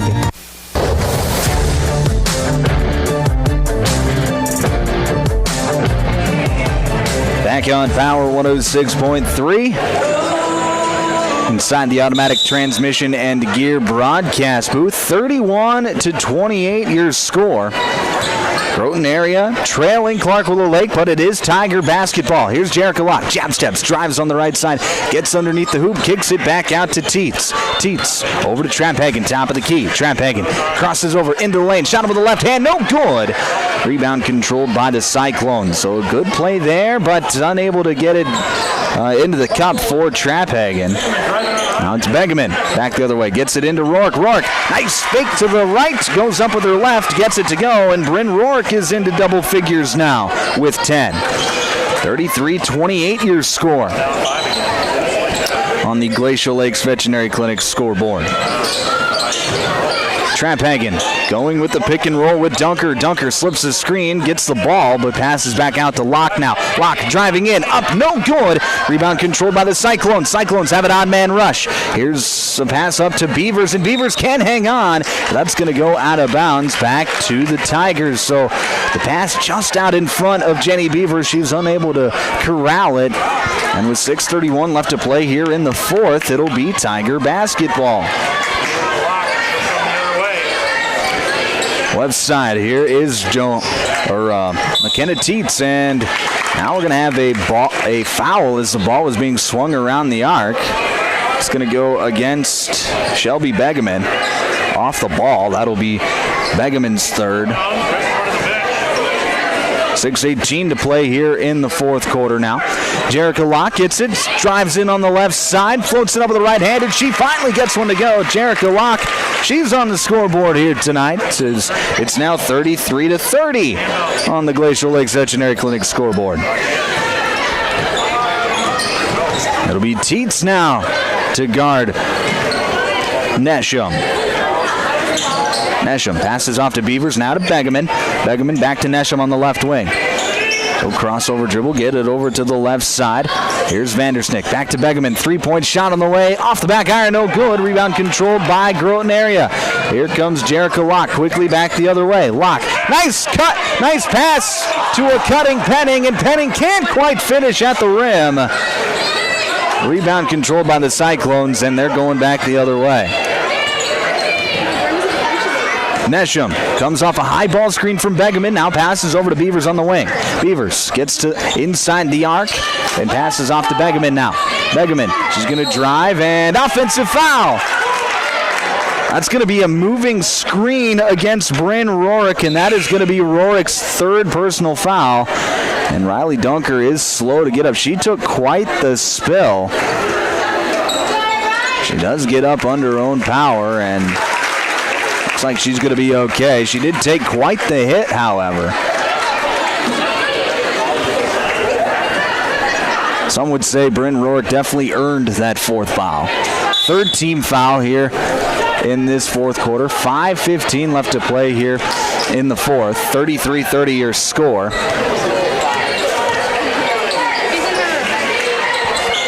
Left wing, that's going to be Teets. Swinging around now to Tramphagen on the right wing. Here's Dunker to a cutting Penning. Penning goes up, can't get it to go again, but Locke comes in and gets the basketball, and now a foul is going to be called. That'll be against Shelby Begeman, and that is Begeman's fourth personal foul, fourth team foul on Clark Willow Lake here in this fourth quarter.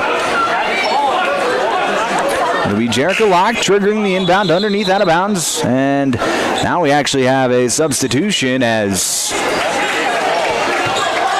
it'll be Maddie Brendan into the game now for the Cyclones.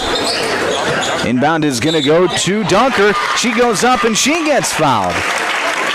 So with 4:52 left to play here in the fourth, it'll be Riley Dunker at the free throw line to shoot two. So that one goes against Cameron Nesham, her second. Team 5, so it'll be free throws from here on out for the Tigers, as they'll be in the bonus. First free throw from Dunker is up, and it is good. Makes the score 33-31.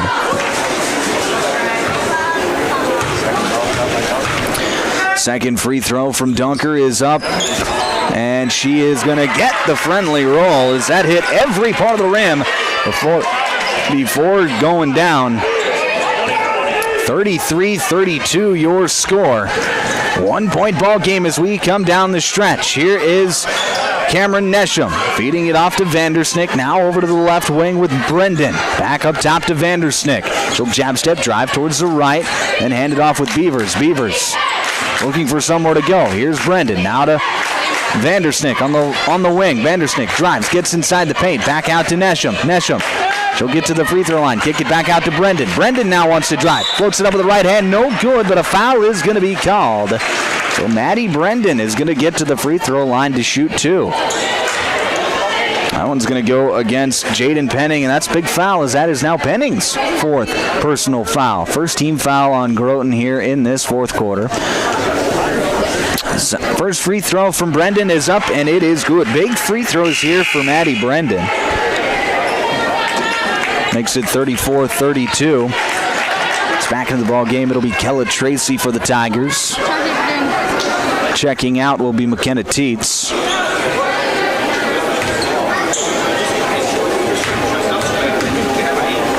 Second free throw from Brendan. Gets that one to go, so she goes 2 of 2 from the charity stripe. Makes it 35-32. 3-point ball game. 4:14 left to play here in this 4th quarter. Here's Penning, top of the key, feeds it over to Trapphagen on the right side. Trapphagen being patient, trying to find that lane now. A nice pass to her cut. Shot is up, no good. Rebound controlled by the Cyclones. It was a beautiful cut by Kella Tracy. Found herself wide open under the hoop, but unable to knock it down. Here's Nesham, long 3-point jumper, no good. Offensive rebound, Beavers. She goes back up, no good. Trapphagen comes down with a board. Here come the Tigers back the other way as Jerica Locke crosses midcourt. Locke setting things up, being patient with the offense. It's a 1-possession game, so you got to work for the best shot. Here's Penning on the wing. She's going to fake the handoff, spin back towards the middle. Shot is up, no good. Rebound controlled by Sass. Another good look there by Penning, but she's unable to convert. And it is still going to be a 3-point ball game, and a timeout is going to be called by Clark Willow Lake. This is an active heating timeout. 34-32, Cyclones lead. 3:18 left to play here in the 4th. You're listening to South Dakota High School Basketball, Power 106.3. Custom Fabricators Incorporated in Watertown promises to continue to keep their tradition of quality parts and great customer service, which you've come to depend on for over 30 years. They are continuing expanding to better serve their customers. Custom Fabricators is actively involved in community events, promoting and supporting Watertown and the surrounding areas. Custom Fabricators Incorporated of Watertown, the leader for all of your fabrication solutions. World-class service with hometown friendliness. That's what you can expect from the staff of Dave Haler Automotive. And when you come through our doors, we're going to treat you like family. Whether you're looking for a new vehicle from Chevrolet or one of our many nice pre-owned vehicles on our lot. You can also take a look at our classic car showroom, Highway 12 Classics. We offer a full service department, parts department, and a body shop to keep your vehicle on the road and running smoothly. We're conveniently located East Highway 12 in Webster. Review all of our inventory online at HalerAuto.com.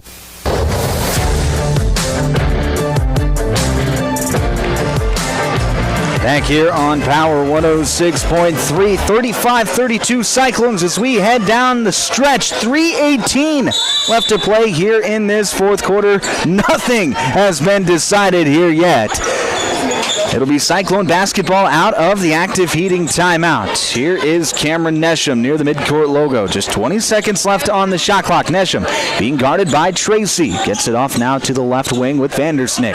Vandersnick back to Nesham on the right wing. She's going to drive, get cut off. Trying to pass it out to Vandersnick. Vandersnick now inside to Sass. Shot up, no good. Battle for the rebound. It's won over by Penning. Good defensive possession there by Groton area. Now we'll see if they can respond with a basket. 35-32, 2:45 to play here in this 4th quarter.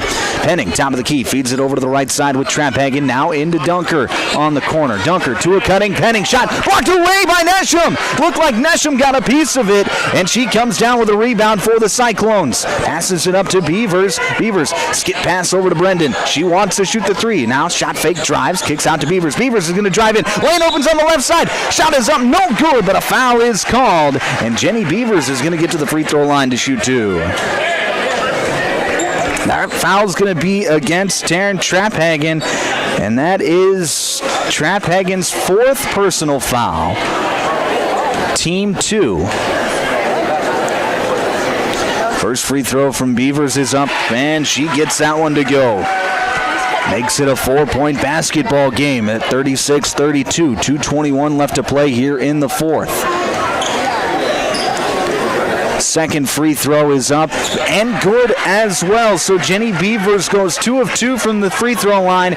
Makes it 37-32. 2:18 left to play here in the 4th quarter. Here's Penning at the free throw line. Feeds it in to Dunker. Dunker on the right block. No good. Rebound controlled by Nesham. 2 minutes to play here in this 4th quarter.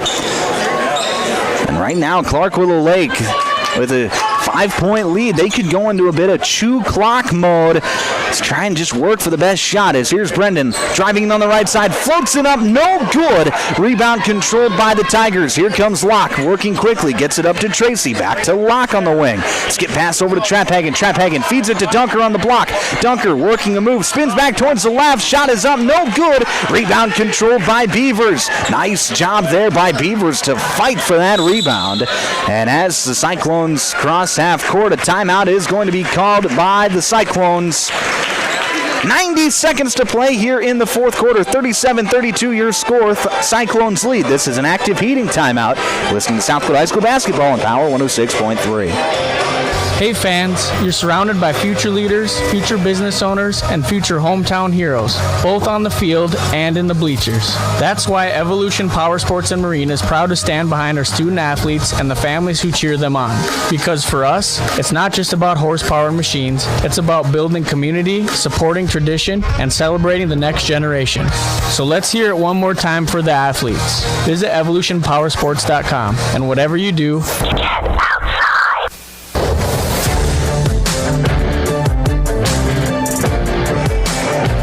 back here on Power 106.3 inside the automatic transmission and gear broadcast booth. 90 seconds to play here in regulation. 37-32 your score. Cyclones lead. It is Cyclone basketball out of the timeout. Here's a pass trying to get it back to Begeman. It's stolen away. Here comes Jerica Locke quickly back the other way. Gets into the paint. Shot him with the right hand. Gets it to go. Jerica Locke, her second bucket of the quarter. And a timeout is going to be called by Groton area. 37-34 your score. We're going to stay right here. This timeout is brought to you by Active Heating, however. That's a big steal and basket by Groton area. Gets it back to a one-possession game with 1:13 to play. So you've got plenty of time if you're Groton area, but you've only got 2 team fouls here in this 4th quarter. You got to think maybe you just foul once or twice to make sure that if the game does get below that 35-second shot clock, that you're not wasting time during that part of the game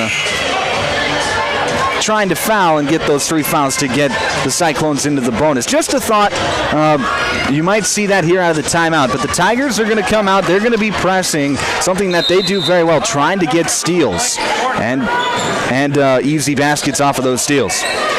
Jenny Beavers gets the inbound. She's going to dribble it up the sideline. Now she loses it for a second, but regains control, but then loses it again. It goes into the hand of Kella Tracy, and now the Tigers can tie it up. Traphagen open for 3, in and out, no good. The entire Groton faithful was on their feet, ready to go berserk, but she couldn't quite knock it down. Here come the Cyclones with a 20-second differential between the game clock and the shot clock. Vandersnick in the corner, back up top now to Nesham.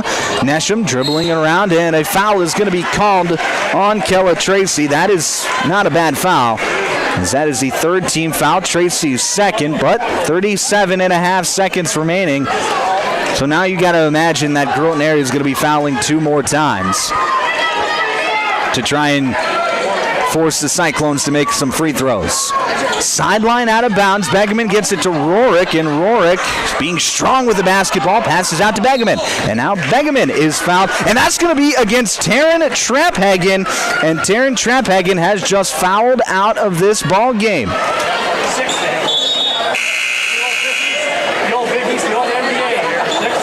And so checking into the ball game now for the Clark Willow Lake Cyclones will be Maddie Brendan. Checking out is Bryn Rorick, and Taryn Traphagen. She, with her 5 personal fouls, will check out of the basketball game. So she will watch the final moments of this game from the bench. Timeout called by Groton area. This is an active heating timeout. 37-34 your score, 32.3 seconds remaining here in this fourth quarter. You're listening to South Dakota High School basketball on Power 106.3. Glacial Lakes Veterinary Clinic is proud to cheer on all of our area high school athletes. We know the dedication, teamwork, and heart it takes to compete. Just like caring for our four-legged friends, it's all about commitment and compassion. Win or lose, show respect for your teammates, opponents, coaches, and fans. Play hard, play fair, and make your community proud. From the first whistle to the final buzzer, Glacial Lakes Veterinary Clinic is rooting for you all season long.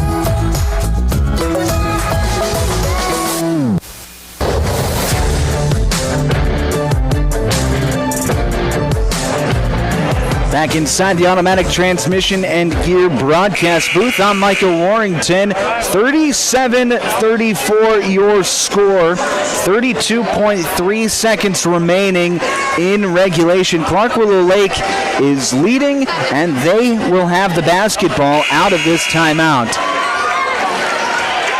Groton area, they will likely foul here to try and force the Cyclones to make a few free throws, but they're going to try and get a steal first. It'll be Shelby Begeman to inbound on the sideline. She'll get it to Cameron Nesham. Nesham dribbling, trying to pass it out, looking for somewhere to go, steps through the defense, now gets it out to Begeman. 23 seconds left, and Begeman is fouled. So that'll be Jerica Locke's second personal foul. And Shelby Begeman will head to the free throw line to shoot 2. She's 2 of 4 from the charity stripe tonight. First free throw, back iron, no good. So this is a big free throw now for Shelby Begeman. If she can make it, makes it a 2-possession game at 38-34. Second free throw, gets it to go, makes the adjustment, nothing but the bottom of the net, and it's 38-34. Jerica Locke quickly back the other way. She's going to drive in and out on the baseline, passes it back out. 3-point shot from Teets, blocked by Nesham. She came out of nowhere to get that block, and she does it, gets the rebound, and draws the foul on Jerica Locke. Cameron Nesham, the 5'9 sophomore, comes out of nowhere to block McKenna Teets' 3-point shot attempt. And now she'll be at the line to shoot 2 bonus free throws. First one up, off the front iron, no good. 38-34, still your score. 10.4 seconds remaining in this fourth quarter. Second free throw from Nesham, can't get it to go as well. Quickly, it's Jerica Locke with 5. She's going to drive. 4-point game. Puts it up. No good. Rebound is going to be saved from going out of bounds. It's loose, and the buzzer sounds. The Cyclones hang on. 38-34 is your final score. Clark Willow Lake takes game 1 of this doubleheader. The Cyclones extend their winning streak out to 5, and Groton, they see their winning streak fall at 4. When we come back, it'll be the Game Break Show here on Power 106.3. We'll recap this game, get you ready to go for game number 2 here on Power 106.3. That's coming up next. In the mood for some great barbecue? Country Road Barn will satisfy your craving. They offer mouth-watering brisket, baby back ribs, pulled pork, and the juiciest chicken around. All seasoned perfectly. Sauce is a choice, not a necessity. Open Wednesday through Friday to the public from 4 to close with a kitchen serving from 5 to 9. Saturdays are reserved for events. Country Road Barn, located 7 miles north of Watertown. Everything's always better in the country. Country Road Barn wishes all area athletes the best of luck this season. My mom saved heroes thousands. Our mom, Jody Fiedler, has given thousands of dollars to local heroes using the Homes for Heroes program. If you're in the military, a veteran, teacher, police officer, firefighter, or in the medical profession, you will save money when buying or selling your home. Call Jody Fiedler at Main Street Melody 881-5585. Call my mommy today. Jody, Fiedler, Watertown's, Realtor. Anytime is a good time for breakfast at Page's Place. Breakfast served all day. Enjoy a full menu, evening specials, Page's homemade breads, desserts, sauces, dips, and soups. Treat the whole family with dine-in, carry-out, curbside, and DoorDash options. You'll receive the best service in town at Page's Place. Page and his staff proudly support youth sports and wish all area athletes a successful season. Visit Page's Place Cafe and Grill across from McKinley Park in Watertown or follow on Facebook. If you're looking for the best steaks or brats for your grill, the best bacon you can imagine for breakfast, the best snack sticks or jerky, and the best custom beef, pork, or wild game processing, then you need to check out Jorgensen Meats. Once you've tried their fine products, you'll know why their business has been in operation and expanding since 1989. Jorgensen Meat Processing and the Purple Cow in Waubay wishes all high school athletes best of luck in tonight's game. AGI's all-new MKX2 Series swing-away augers are proven to help you move more grain efficiently. The MKX2 Series is built for durability, serviceability, and versatility. With AGI's MKX2 Series, you can choose the speed you need. In various lengths, the 10-inch tube gets you up to 6,600 bushels per hour, the 13-inch tube up to 11,000 bushels per hour, and the 16-inch tube provides a maximum capacity at 23,000 bushels per hour. Contact Westside Implement in Clark, South Dakota for more information today. Inheritance, romance, and investment scams continue to plague South Dakotans with high dollar amount losses. They prey on vulnerable adults and swindle consumers out of their funds. Scammers befriend the victim, making it difficult for them to see the reality of what's happening. If you have a loved one susceptible to this type of scam, sit down and talk with them about these issues before it happens to them. If you or a loved one have been scammed in this manner, please reach out to the South Dakota Office of Attorney General's Consumer Protection Division at 800-300-1986. AGI Westfield has been making augers since 1951 and has become a leader in the industry, continuing to create innovative products with the help and feedback of farmers.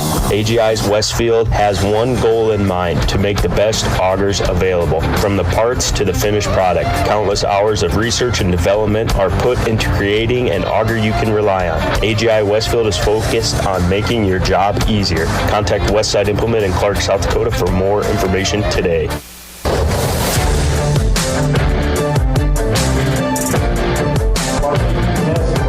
Back here on Power 106.3, Game 1 of our doubleheader in the books as the Clark Willow Lake Cyclones improve their record to 5-1 with a 38-34 win over the Groton area Tigers. Let's go through the scoring for both teams. First, for the Tigers, they were led by Taryn Traphagen, who scored 11 points, did foul out late in that ball game, about 30 seconds left in the game, picked up her fifth personal foul. Jaden Penning, she had 9 points. Riley Dunker with 6, and then Jerica Locke and McKenna Teets with 4 points apiece for the Tigers. As for Clark Willow Lake, they were led by Cameron Nesham, 12 points in the game, including 2 very clutch three-point shots in that fourth quarter, including she had a 4-point play opportunity late in that game as well.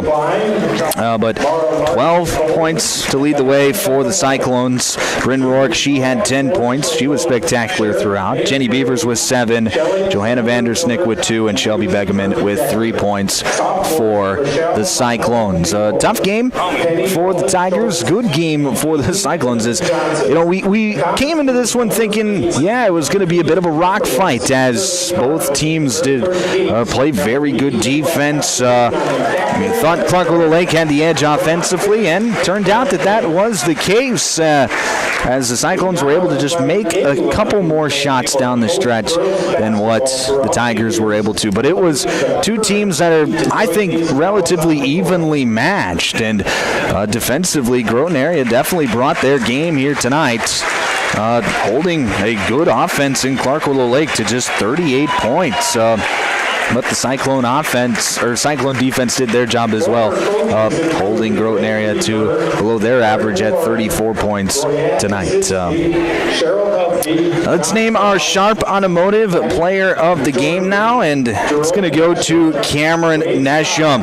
Had 12 points, led all scorers tonight with those 4 3-pointers, including a chance at a 4-point play. tonight as well. Was unable to convert, but she did have an opportunity. She was good from downtown, and she came up with a big block in the final, her second to last defensive possession of the night for the Cyclones, as she blocked a three-point shot of Makeda Teets and was able to corral the rebound and then ice the game at the free throw line. So Cameron Neshum, your Sharp Automotive player of the game for our first game here tonight. All right. You're listening to the Game Break Show here on Power 106.3. When we come back, we will get you ready to go for the second game of our doubleheader. It'll be a top 10 matchup as the number 3 ranked Clark Willow Lake Cyclones will face number 9 Groton area. It's going to be a heck of a night a heck of a game, so stay right here. You're listening to South Dakota High School basketball on Power 106.3. From Friday night lights to packed gyms and roaring crowds, high school sports brings our community together in the best way. At Riddle's Glass in Watertown, they're proud to support all our area schools, athletes, and coaches. Your hard work, dedication, and teamwork inspire us every day. Whether you're chasing championships or simply playing for the love of the game, we're cheering you on. Here's to a season filled with sportsmanship, effort, and hometown pride. Riddle's Glass in Watertown, a proud supporter of our area athletes. Sharp Automotive in Watertown is proud to cheer on all our local high school athletes this season. From the opening whistle to the final buzzer, they admire your dedication, teamwork, and drive for success. Just like on the court or field, Sharp Automotive delivers reliability and performance with their wide selection of new and used vehicles. Stop by today to let their friendly team help you find the perfect ride. Good luck, athletes. Keep pushing, keep shining, keep winning. Here's where the good ideas come from. Street Graphics, Main Street, Millbank, working with local schools to provide ideas and solutions for fundraising. They can customize a design just for you. T-shirts, trophies, banners, buttons, contract printing, they do it all. They work in quantities from 1 to 5,000. Printing and promotions, they print on anything but paper. See them at streetgraphics.com. That's graphics with an EX. Main Street, Millbank, South Dakota, streetgraphics.com. At Automatic Transmission and Gear, they keep your vehicle's playbook running smoothly. Just like a star quarterback who knows how to shift gears under pressure, their expert team ensures your transmission and driveline perform at peak efficiency. Whether it's a quick fix or a full rebuild, they'll have you back on the road, executing every drive flawlessly with precision and power behind every move. They're your go-to team for keeping your vehicle in the game. Drive strong with Automatic Transmission and Gear. If you're experiencing shoulder pain, knee pain, lower back pain, or extremity injuries, it might be a good idea to consider reaching out to Body in Balance Chiropractic and Wellness and talk with Dr. Allison Dargetts about some services, which include kinesiology taping and cold laser therapy. It's also convenient that Body in Balance Chiropractic and Wellness offers Saturday hours. That can be helpful for people with busy schedules. If you're interested in their services, contact them at 878-BODY. Body and Balance Chiropractic Wellness in Watertown. Winter is the perfect time of year to tackle those home projects you've been dreaming about. With the professional plumbing team at Active Heating, updating your bathroom and kitchen is easy, whether it's new toilets, sinks, or faucets. We also install water softeners, water heaters, and reverse osmosis systems to keep your home running smoothly. For all your plumbing projects, trust the experts at Active Heating. Visit ActiveHeatingInc.com to get started. Active Heating, serving Watertown and Brookings. Tired of keeping an eye on your propane tank? Take ordering off your to-do list with scheduled propane delivery from AgTegra. We'll monitor your tank levels and automatically schedule a refill delivery when you need it. No stress, just a confident supply of propane. Even better, sign up for level pay and enjoy equal average monthly payments to help you budget with ease. Plus, scheduled delivery and level pay customers save 20 cents a gallon compared to will call. Confident comfort starts with AgTegra Cooperative. Call AgTegra today at 605-225-6383 to get started.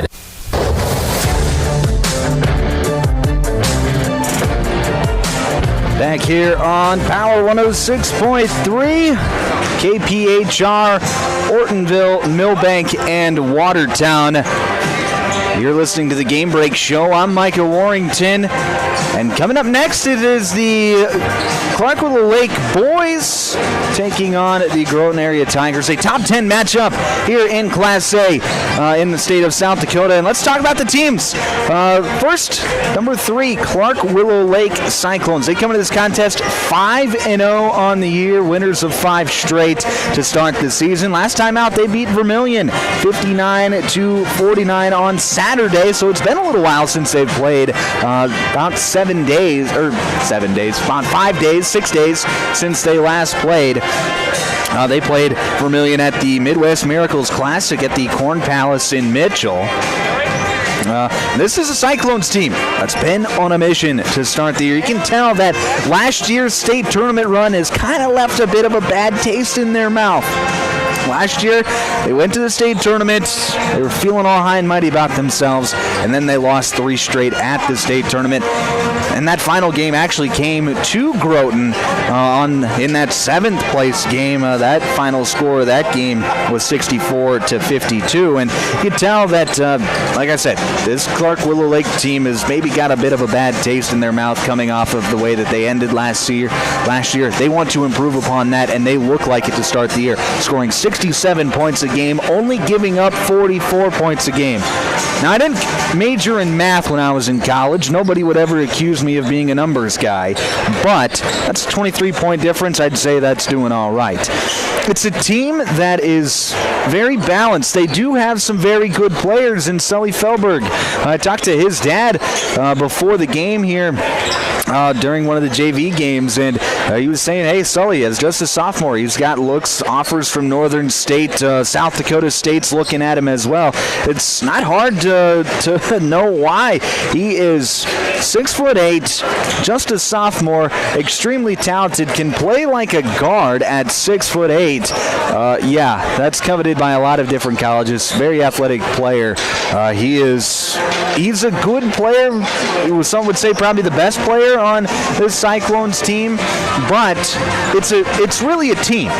They're not just one guy. They're starting 5, and even their rotational players who come in off the bench will get it done any night of the week. You got guys like Emerson Larson who can come in and knock down shots. Chris Beavers, who is a scorer in his own right. Bo Begeman can score. So it is a team that is very balanced, makes them very difficult to defend. So that's why they come in ranked number 3 in the state, because they are very good. And actually, if you look at the seeding points, they're the number 1 team in the state. Number 3 is just off of the media polls that I go off of. So Clark Willow Lake sitting at number 1 in terms of seed points, but number 3 in terms of media polls. So there's a little bit of discrepancy there that you see every now and then, but either way you look at it, they're a darn good basketball team, and they're going to look to get the job done here tonight against Groton, who is one of their best opponents on their schedule, and it's because of the way that Groton plays defense. Now let's talk about the Tigers. Come in ranked number 9 in the media polls, 5-2 on the year. Last time out, got a nice win, a nice 11-point win over Warner on Tuesday night, 66-45. It's a Groton team that's very similar to Clark Willow Lake in the fact that they don't have just one guy who can get it done or who is going to get it done. It's an entire team. Like, you got 5 guys on the floor at each time. All 5 guys can score.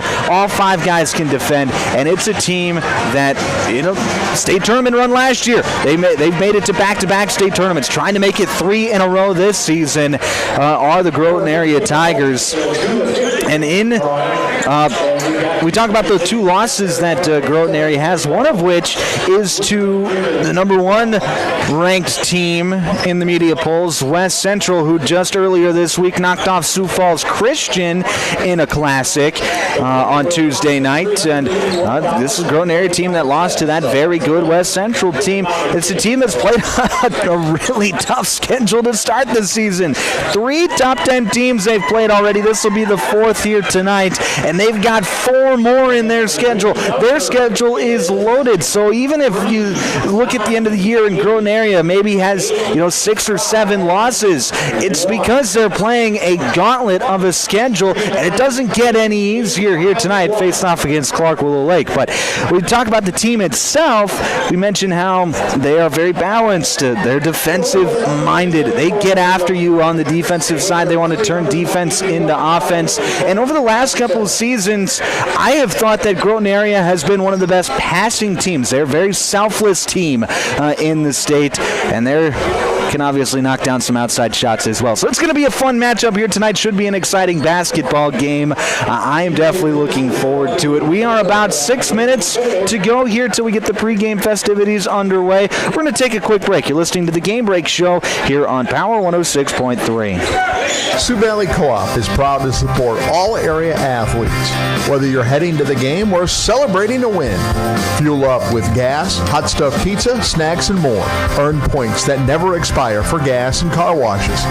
Plus, enjoy extra savings with our Pizza Club and Premium Perks card rewards.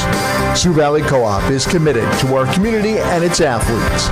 Best of luck in your games. Sioux Valley Co-op is cheering you on every step of the way. Brian's Glass, locally owned and operated with over 100 years of experience, offers a wide range of services for all your commercial and residential glass needs. From doors and windows to windshields and rock chip repairs, they've got you covered. Visit them Monday through Thursday from 8 to 5 p.m. or Friday from 8 to 4 p.m. at Business Square, south of Lions Park in Watertown. Call 605-886-5328. Brian's Glass proudly supports local athletes and wishes you the best of luck in tonight's game.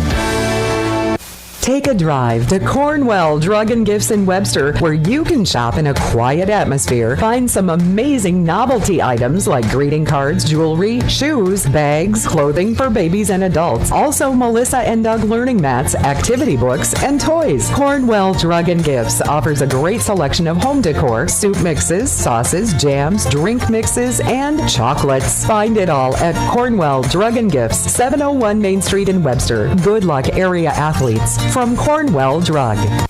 Custom Fabricators Incorporated in Watertown promises to continue to keep their tradition of quality parts and great customer service, which you've come to depend on for over 30 years. They are continuing expanding to better serve their customers. Custom Fabricators is actively involved in community events, promoting and supporting Watertown and the surrounding areas.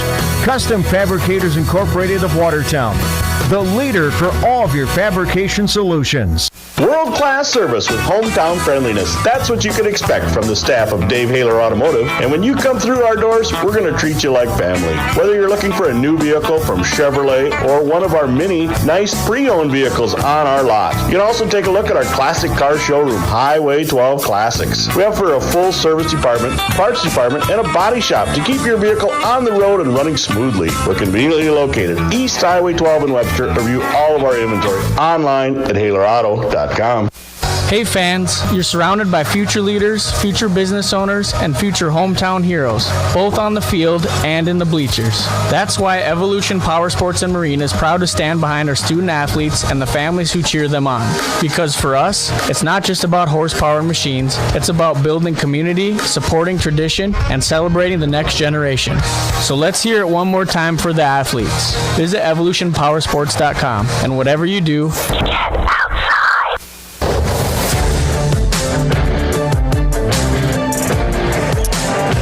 Back here on Power 106.3. We are here in Clark tonight for the second game of our doubleheader between the Clark Willow Lake Cyclones and the Groton Area Tigers. Top 10 matchup here in Class A as the number 3 ranked Cyclones host the number 9 ranked Tigers. And let's get you the starting lineups for both of these teams. These starting lineups are brought to you by Dave Haler Automotive. First, for the Tigers and Groton area, they are going to be in their road black uniforms with yellow lettering outlined in white.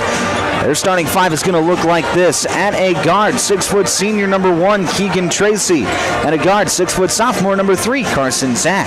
At a guard, 6'5" senior number 4, Ryder Johnson. At a forward, 6'5" senior number 5, Becker Bosma. And at center, 6'7" senior number 30, Gage Sipple. That is the starting five for the Groton area Tigers. Let's get you the starting lineup for the Clark Willow Lake Cyclones. At a guard, 6'4" senior number 3, Emerson Larson. At a guard, 6'3" junior number 5, Chris Beavers. At a forward, 5'11" junior number 21, Jacob Steen. At a forward, 6'6" junior number 25, Bo Begeman. And at forward, 6'8" sophomore number 33, Sully Felberg. Those are your starting lineups brought to you by Dave Haler Automotive. Now let's meet the officials.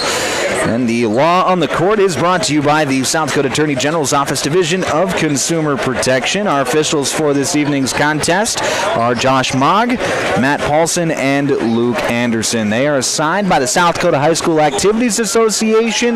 They are impartial. They're going to do a great job here tonight. They did a great job in game number 1. I don't expect them to do anything other than great here in game number 2. Man, it is going to be a fun night. You can tell that this has got a big game feel to it as the stands are packed. Both crowds have really, both fan bases, I should say, have really come out in droves here tonight as the stands are full here in Clark. And on the night where the college football playoff semifinal is being played tonight. So it's good to see some fans still getting out and supporting their teams, even on what some would consider to be a more important game on in the college football playoff semifinal. I disagree. South Dakota high school basketball is as important as it gets, right? All right, let's get you some keys to the game. Our keys to the game tonight are brought to you by Riddle's Glass. First, for the Tigers, their key to the game tonight is going to be get a shot every possession. You cannot afford to turn the basketball over against Clark Willow Lake. If you can get a shot and at the hoop every possession and maybe even steal a couple extra possessions with the offensive rebounding, which is tough to do against Clark Willow Lake, but Groton area, they've got some size. They can definitely combat the size of Clark Willow Lake. If the Tigers can get a few offensive rebounds, get some second chance points, then they're going to have a good chance to win here tonight. As for the Cyclones, their key to the game tonight is going to be don't be a one-man show. You haven't been a one-man show all season long, but it's going to have to be a team effort to work against this very tough, very stingy Groton defense. So you're going to have to pass the ball well. You're going to have to take smart shots. Maybe pass up a good shot for a great shot. You're going to have to play smart. That is going to be the key to the game tonight for the Cyclones here this evening. Those are your keys to the game, brought to you by our friends at Riddle's Glass. Almost time for tip-off, and when that time comes, tip-off will be brought to you by Body and Balance Chiropractic. Thank you to Body and Balance Chiropractic for being our tip-off sponsor, not just tonight, but every night here on Power 106.3.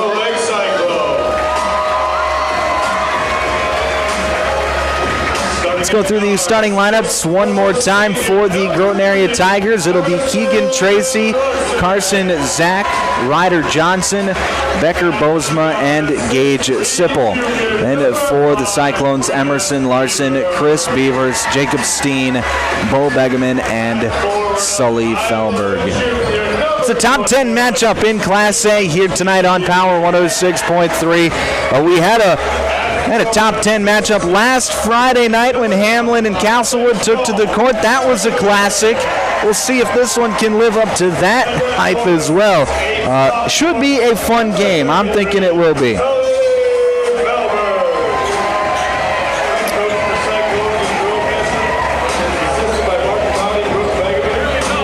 Tipping off for the Groton area Tigers, it will be Gage Sipple,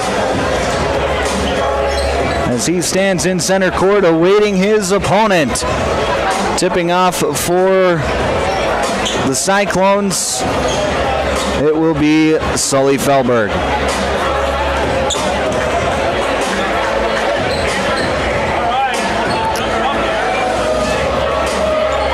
Clark Willow Lake in white, Groton in black. The tip is up, and it is won by the Cyclones. They will be moving from left to right on your radio dial. Felberg gets it on the right wing, working against Becker Bozma. Felberg swings it over to the right side with Jacob Steen. Steen back to Larson on the left wing. Larson drives, gets to the free throw line, kicks it back over to Beavers on the left side. Now to posting up Felberg, and we're going to have a foul called. They're going to say it was before the shot, so that shot will not count. It's going to be against Gage Sipple, who picks up his first team one here on this first possession of the night. Underneath out of bounds, inbound will go to Felberg. Felberg feeds it over to Beavers. Beavers comes off a screen, now gets it back to Felberg. Three-point shot from the corner. It's up. It's good! Sully Felberg knocks it down, and the Cyclones are on the board first. It's 3-0 on the Glacial Lakes Veterinary Clinic scoreboard. Ryder Johnson on the right wing kicks it back into the corner with Zach. Carson Zach driving baseline, passes off to Tracy. Tracy drives, kicks out to Ryder Johnson. Three-point shot. He responds. Ryder Johnson tickles the twine for 3 times the shot, and we're tied at 3 with just 1 minute gone here in this first quarter. Should mention this first quarter is brought to you by our friends at Mainstream Realty. Thank you to Mainstream Realty for being our first quarter sponsor here this evening. Felberg open for 3, can't get it to fall. Long rebound out to Bozma, and the Tigers are moving back the other way. Here's Bozma. Comes off a screen, now passes off to Tracy. Tracy to a cutting Johnson, and he gets it to go. And there's that nice passing that I was talking about. That was a thin window that Keegan Tracy had to get that through, but he put some zip on it, and Johnson gets the 2 points. 5-3 your score. 6:20 left to play here first quarter. Emerson Larson gets it over to Felberg. Felberg being patient. He rips through. Now he's going to drive. Gets to the free throw line. Cuts off to the left side, and Felberg plays it up and in. There's that athleticism from Sully Felberg, and we're tied at 5. Back the other way. Groton working quickly. Floater up from Carson Zach. No good. Now the Cyclones coming back. Begeman shot up with the right hand. Can't get it to fall. Rebound controlled by Bozma. Now we're going fast with Groton. Carson Zach skip pass. Now to Johnson. 3-point shot. It's good! Ryder Johnson. He's got 8 early points. It's 8-5. 5:38 left to play here first quarter. We've seen some fireworks to start this ball game. Here's Paul Begeman on the left side. Begeman gonna dribble around the arc, being patient, gets it off to Felberg. Felberg feeds it inside. Steen up and in.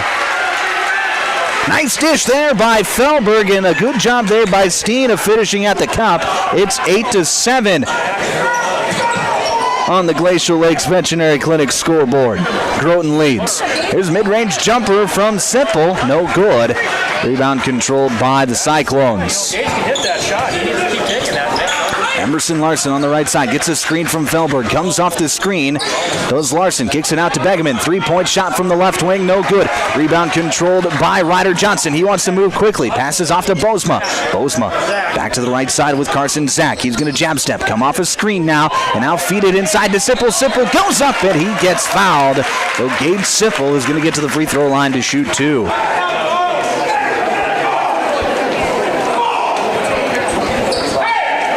That foul is going to go against Jacob Steen. That's going to be Steen's first, team 1 here in this first quarter rather. First free throw from Sipple is up, no good. 8-7 your score. 4:42 left to play here first quarter. Second free throw from Sipple, back iron, no good. Rebound controlled by Begeman, so Sipple goes 0 of 2. Score remains 8-7. Here's a pass from Beavers, batted back into the hands of Beavers. Now it's Larson in the corner. Back out to Felberg. Felberg being patient, crossover dribble. He's going to drive, go behind the back, get to the free throw line, kick out to Begeman. He's open for 3, can't get it to go. Battle for the rebound. It's won by Keegan Tracy. Really nice box out there by Keegan Tracy. He gets to the free throw line on the other end. Now it's Johnson. Johnson, as he's driving, falls to the floor, and he passes it out to Tracy. Tracy to Johnson as he gets back up, goes up, and it's swatted away by Felberg. Bit of a size disadvantage is Ryder Johnson, who's no short fella at 6'5", but the long, lanky 6'8" frame of Sully Felberg was just a little too much on that play. It'll stay with Groton area underneath out of bounds on the right side of the hoop. 4:03 left to play here in the first. Zach to inbound, gets it to Sipple at the free throw line. He's going to drive in, shot up with the right hand, no good. Rebound controlled by Chris Beavers. Beavers on the right side, hands it off to Larson. Long three-point jumper, it's good! Emerson Larson knocks it down, and it's 10-8. Cyclones retake the lead. 3:35 to play here in the first.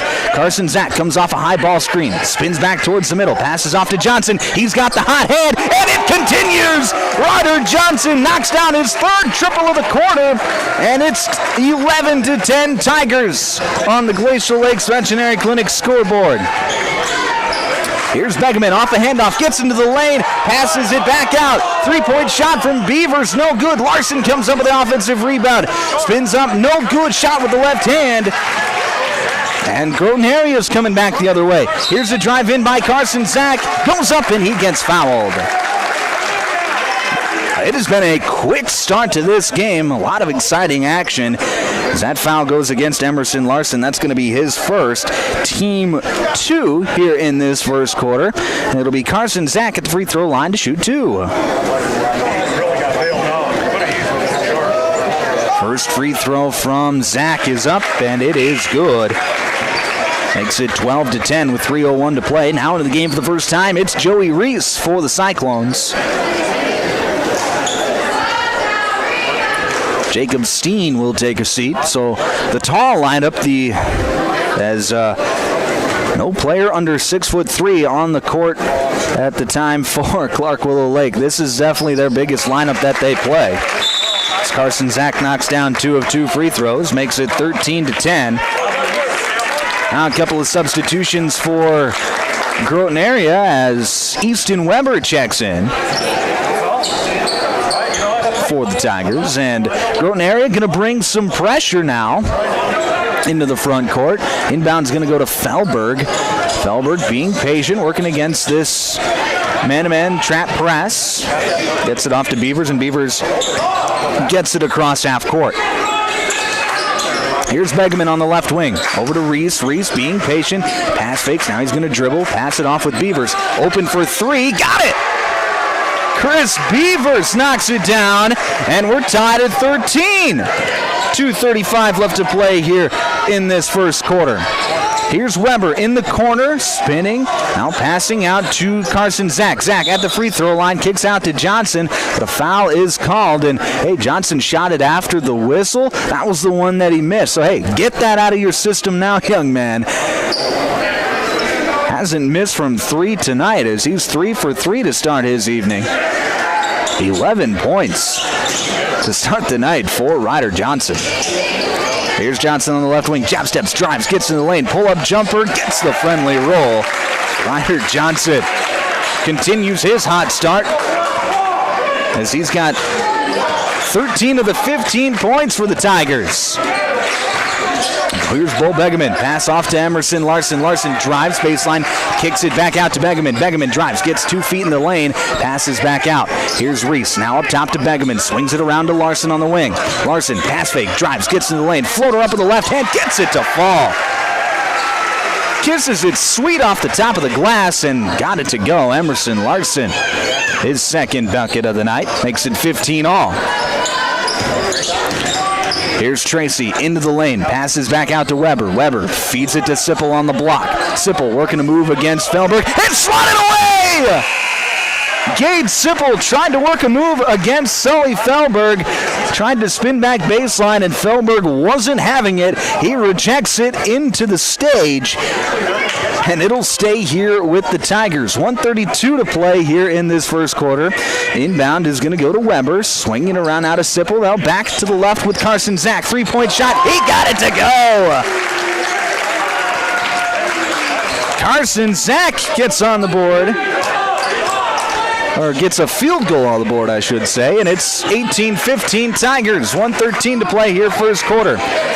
Here's Larson on the block, working a move towards the middle, floats it up, no good, and a foul's going to be called on the rebounding action. That's going to go against Emerson Larson, and that is a big foul, as that is Larson's second personal, team 4.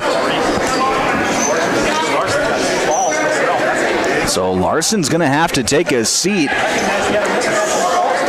as Bo Begeman into the lineup, as is Jacob Steen for Clark Willow Lake. 1 minute left to play here in this first quarter. Carson Zach comes off a high ball screen, gets to the right wing, skip pass over to the left with Jaden Schwann. Schwann feeds Sipple on the block. Sipple, nice move there, goes up with the right hand. Lot of contact, no foul is called. Rebound goes to the Cyclones. Now right side. Here's going to be Beavers. He's going to drive, and he's going to draw the foul. And the Groton faithful not happy with that one, as that one's going to go against Ryder Johnson. That's going to be his first, team 2. But they see the amount of contact on the left side, or on the offensive side for the Tigers, versus the amount of contact on the defensive side. One was called a foul, the other wasn't. Here's Beavers. Pull-up jumper in the block, no good. Rebound controlled by the Tigers. Shot clock is turned off. 25 seconds left in the quarter. Here's Carson Zach in the corner, going to dribble it back up. Get it to Houston Weber, now right back to Zach. 18 seconds left. Here's Ryder Johnson, top of the key, gets a high ball screen from Sipple. Johnson kicks into the corner, back up top now to Johnson. 10 seconds left. Turns down the screen, drives left side, passes out to Carson Zach. Jab steps, now behind the back dribble. Zach, pull-up jumper, no good. Battle for the rebound, and it is going to go out of bounds as time expires. And that'll be the end of the first quarter. Fun first quarter, 18-15 your score. Groton area out in front of Clark Willow Lake. You're listening to South Dakota High School basketball on Power 106.3. Glacial Lakes Veterinary Clinic is proud to cheer on all of our area high school athletes. We know the dedication, teamwork, and heart it takes to compete. Just like caring for our four-legged friends, it's all about commitment and compassion. Win or lose, show respect for your teammates, opponents, coaches, and fans. Play hard, play fair, and make your community proud. From the first whistle to the final buzzer, Glacial Lakes Veterinary Clinic is rooting for you all season long. In the mood for some great barbecue? Country Road Barn will satisfy your craving. They offer mouth-watering brisket, baby back ribs, pulled pork, and the juiciest chicken around. All seasoned perfectly. Sauce is a choice, not a necessity. Open Wednesday through Friday to the public from 4 to close, with a kitchen serving from 5 to 9. Saturdays are reserved for events. Country Road Barn, located 7 miles north of Watertown. Everything's always better in the country. Country Road Barn wishes all area athletes the best of luck this season.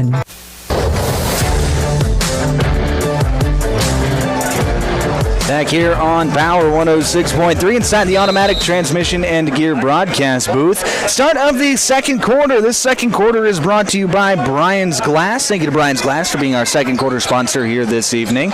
Groton area out in front, 18-15. So here's a shot from Keegan Tracy. It's up, no good. Bo Begeman able to track down the rebound for the Clark Willow Lake. The Cyclones moving back the other way. Emerson Larson back into the game, playing with those 2 fouls. His shot is up, no good. Gets his own miss. Larson passes back out to Felberg. Felberg into the corner with Begeman. Begeman going to back down his man now.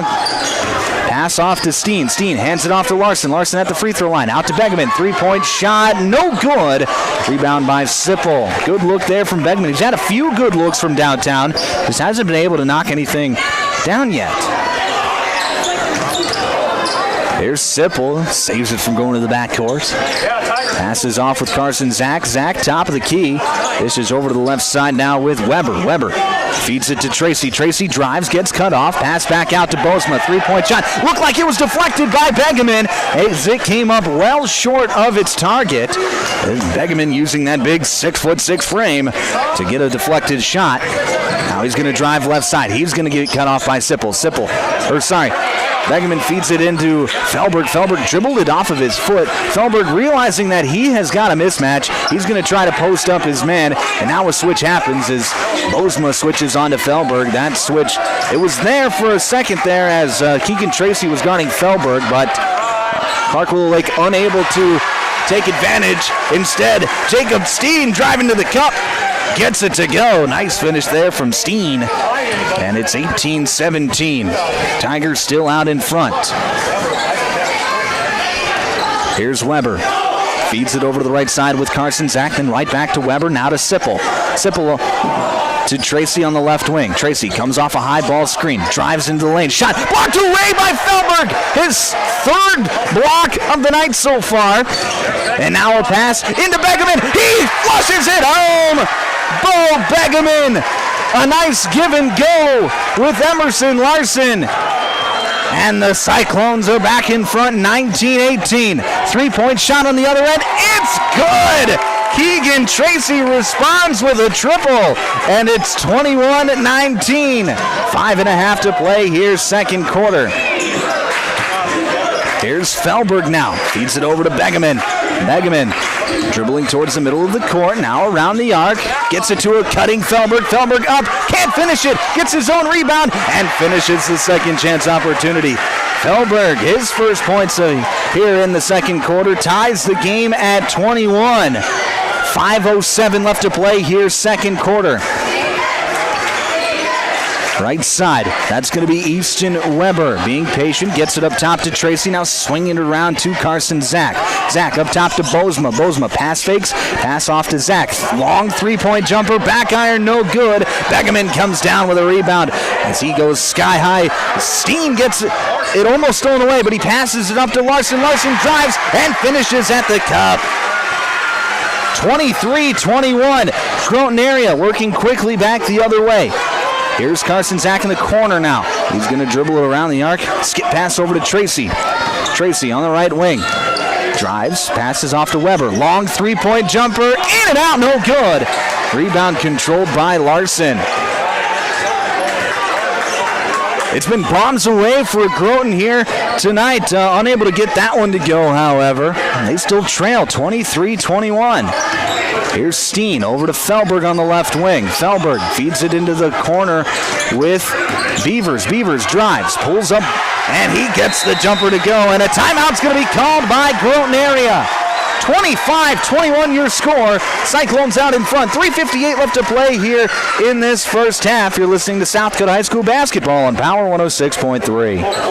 My mom saved heroes thousands. Our mom, Jody Fiedler, has given thousands of dollars to local heroes using the Homes for Heroes program. If you're in the military, a veteran, teacher, police officer, firefighter, or in the medical profession, you will save money when buying or selling your home. Call Jody Fiedler at Main Street Melody 881-5585. Call my mommy today. Jody, Fiedler, Watertown's, Realtor. Anytime is a good time for breakfast at Page's Place. Breakfast served all day. Enjoy a full menu, evening specials, Page's homemade breads, desserts, sauces, dips, and soups. Treat the whole family with dine-in, carry-out, curbside, and DoorDash options. You'll receive the best service in town at Page's Place. Page and his staff proudly support youth sports and wish all area athletes a successful season. Visit Page's Place Cafe and Grill across from McKinley Park in Watertown or follow on Facebook.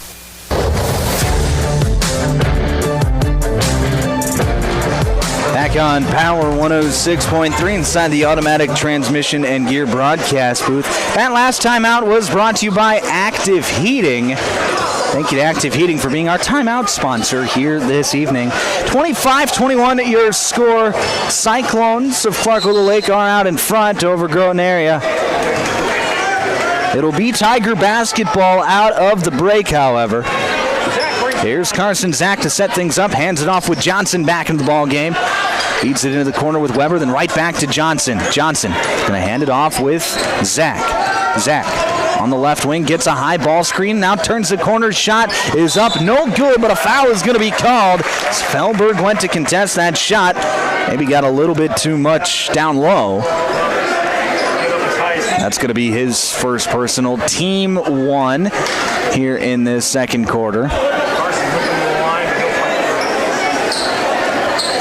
And it'll be Carson Zach at the free throw line. He's going to get to shoot 2. 3:36 left to play here in this second quarter. It has been we promised it would be fun, and it has been so far as Carson Zach knocks down the first free throw. Makes it 25-22.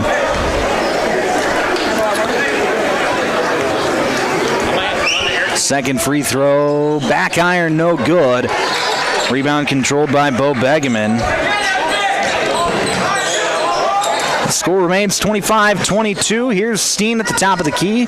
This is over to Emerson Larson. Pass fakes now. Feeds it off to Miles Olson. Olson swings it around the arc. Here's Felberg in the corner. Jab steps, drives baseline. Spins back. He's double teamed. Loses control of the basketball. Now trying to pass out. It's deflected and stolen away by the Tigers. Here comes Zach the other way. 3-point shot, no good. Rebound controlled by Johnson, and he goes back up and gets it. Ryder Johnson, he's up to 15 points now. It's 25-24. Good job there by Ryder Johnson of just following up the play, crashing the offensive glass, and getting the second chance opportunity. Here's Steen on the top of the key. He's going to dribble towards the right side now. Looking for somewhere to go. Back to the left side. Steen fakes the handoff. Drives baseline shot. Blocked away by Bozma. Looked like Bozma got a good piece of it. Now it was Carson Zach on the fast break trying to feed it to Tracy, who was by himself underneath the hoop. But a good hustle play there by Jacob Steen to get back and knock it out of bounds. So it'll stay here with the Tigers with 2:31 to play here in this first half. Hey, coming up at halftime, it'll be the Jorgensen Meat Processing and Purple Cow halftime show. We'll recap this exciting first half. Get you ready to go for half number 2 of this top 10 matchup.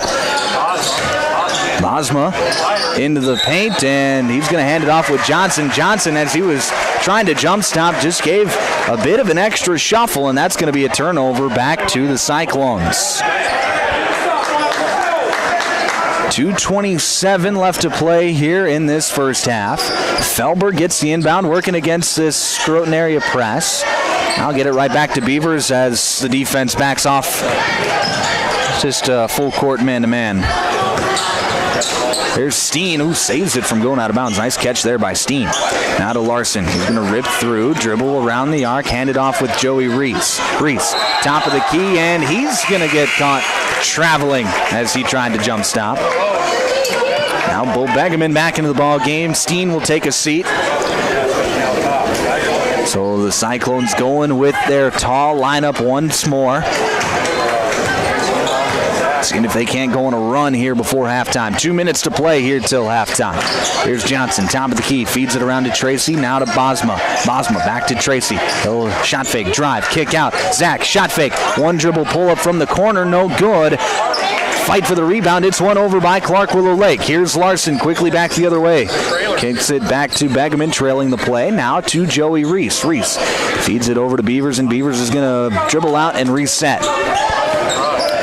Beavers, left side, picks up his dribble, and a timeout is going to be called by Clark Willow Lake.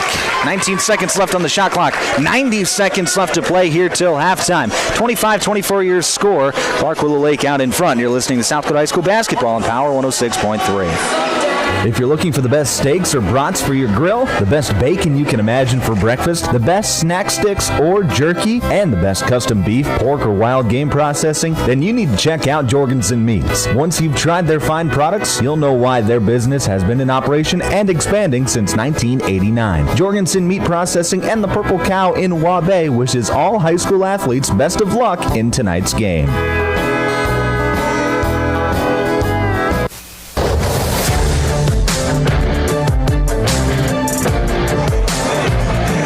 Back on Power 106.3, 90 seconds left to play here till halftime. Out of the active heating timeout, it'll be Cyclone basketball.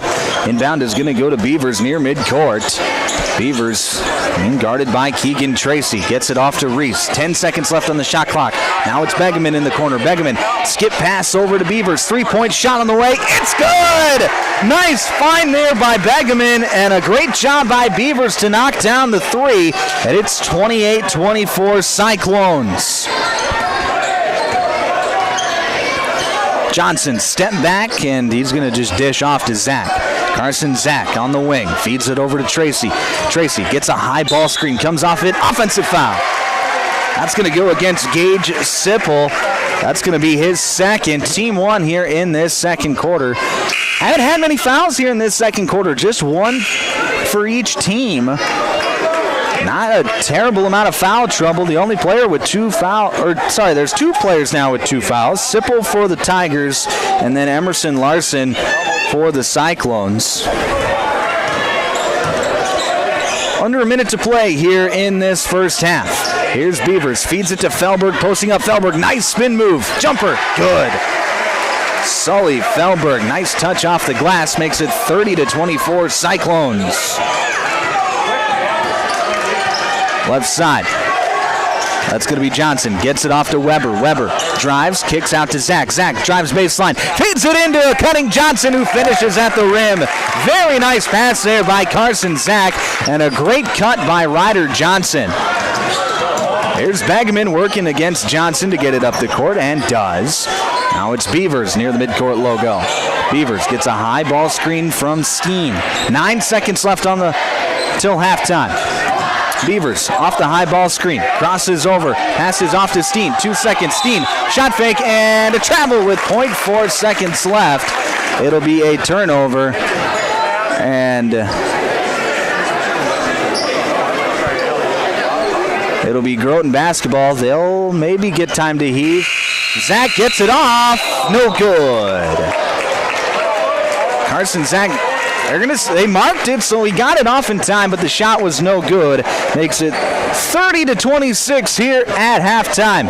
It's been a fun first half. When we come back, it'll be the Jorgensen Meat Processing and Purple Cow halftime show, where we'll recap this first half, get you ready to go for half number 2 as well. That's coming up next here on Power 106.3. AGI's all-new MKX2 Series swing-away augers are proven to help you move more grain efficiently. The MKX2 Series is built for durability, serviceability, and versatility. With AGI's MKX2 Series, you can choose the speed you need. In various lengths, the 10-inch tube gets you up to 6,600 bushels per hour, the 13-inch tube up to 11,000 bushels per hour, and the 16-inch tube provides a maximum capacity at 23,000 bushels per hour. Contact Westside Implement in Clark, South Dakota for more information today.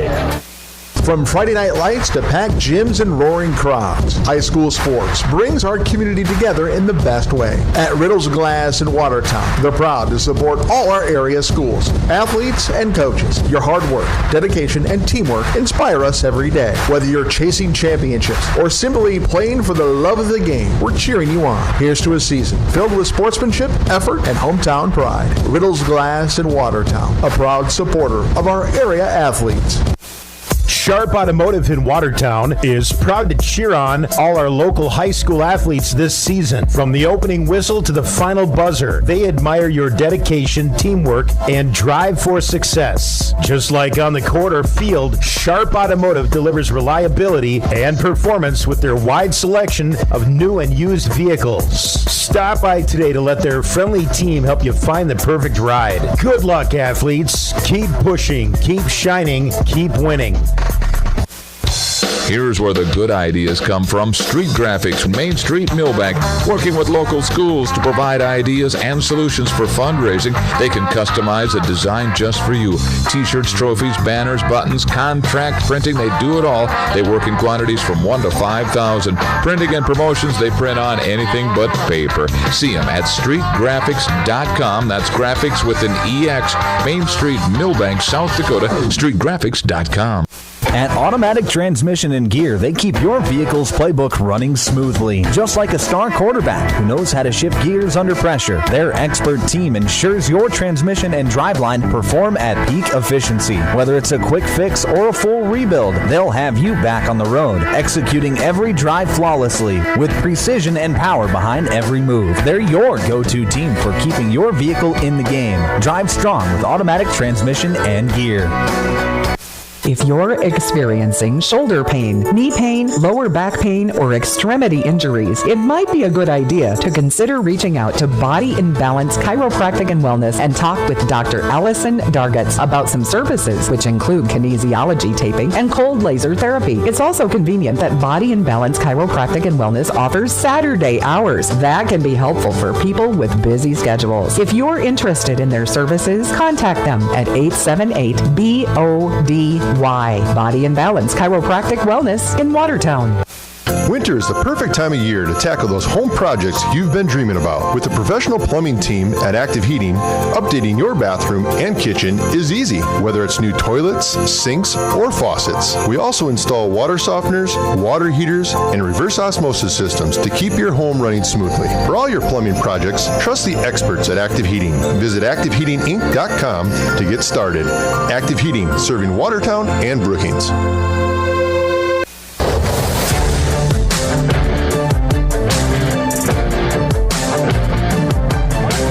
Back here on Power 106.3, it is halftime here in game number 2 of our doubleheader as the Clark Willow Lake Cyclones lead in Groton area 30-26. Let's go through the scoring for both teams. The Tigers, they are led by Ryder Johnson, who had himself a heck of a first half. 17 points here at the break, including 3 3-pointers.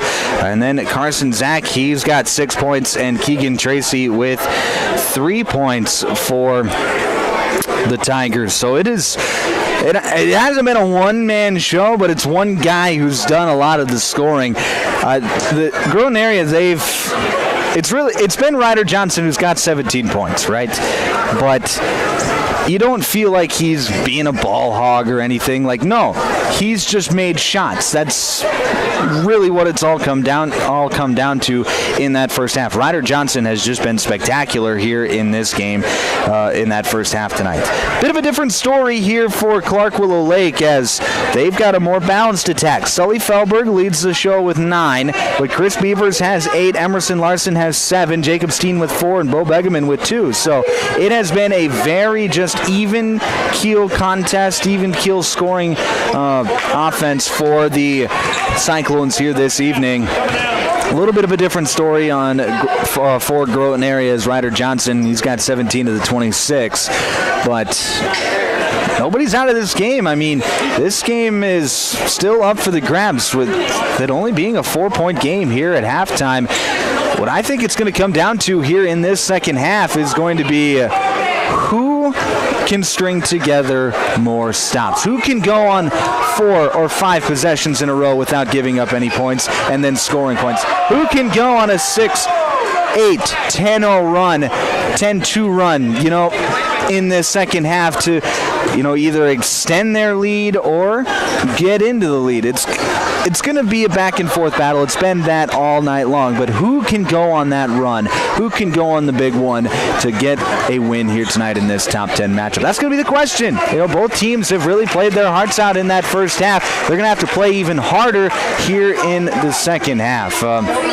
It's been a lot of fun in that first half, and I expect more of the same to come in the second half. 30-26, your score here at halftime. You're listening to the Jorgensen Meat Processing and Purple Cow Halftime Show. I'm Micah Warrington. When we come back, your second half here on Power 106.3.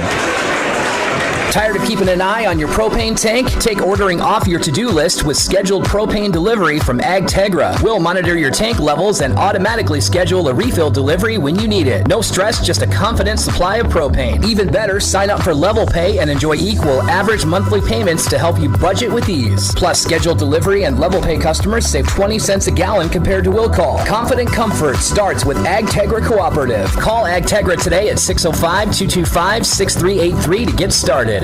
Sioux Valley Co-op is proud to support all area athletes. Whether you're heading to the game or celebrating a win, fuel up with gas, hot stuffed pizza, snacks, and more. Earn points that never expire for gas and car washes. Plus, enjoy extra savings with our Pizza Club and Premium Perks card rewards. Sioux Valley Co-op is committed to our community and its athletes. Best of luck in your games. Sioux Valley Co-op is cheering you on every step of the way.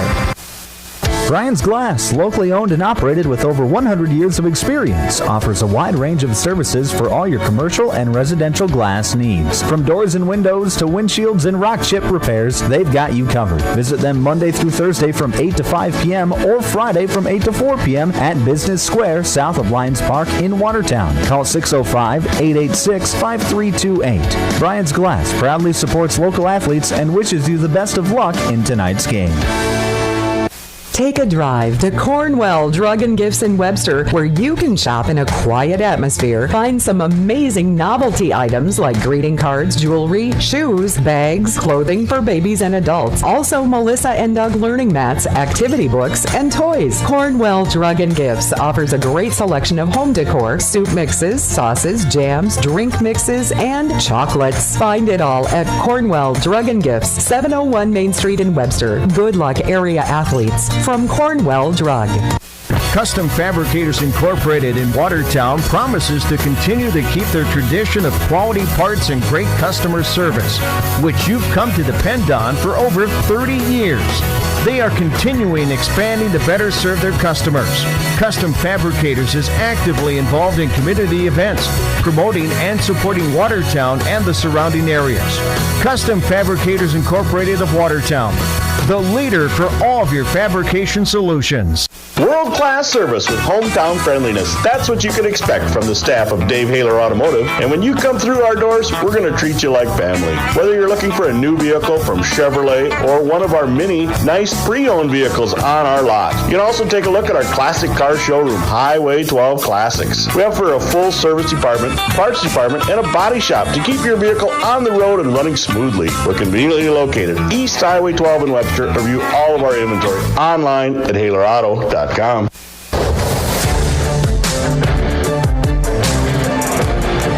Back on Power 106.3, start of the second half here in Clark. It'll be Cyclone basketball to get things underway. This third quarter is brought to you by Westside Implement. Thank you to Westside Implement for being our third quarter sponsor here this evening. Looks like the Cyclones are going to go a bit of zone here to start this second half. Maybe change up their defense a little bit, try and catch Clark Willow Lake off guard. Here's Begeman trying to feed it into Larson. It got batted away. Skip pass over to Felberg. He's open for three. Can't get it to fall. Rebound is going to be loose for a moment, but then picked up by Ryder Johnson. So no harm, no foul. Good defensive possession there by Groton. Here's a skip pass. It's going to be stolen away. Here's Chris Beavers quickly back the other way into the lane. Nice grow up, and he gets it to go. Chris Beavers. Good finish. Makes it 32-26 in favor of the Cyclones. 1 minute into this second half.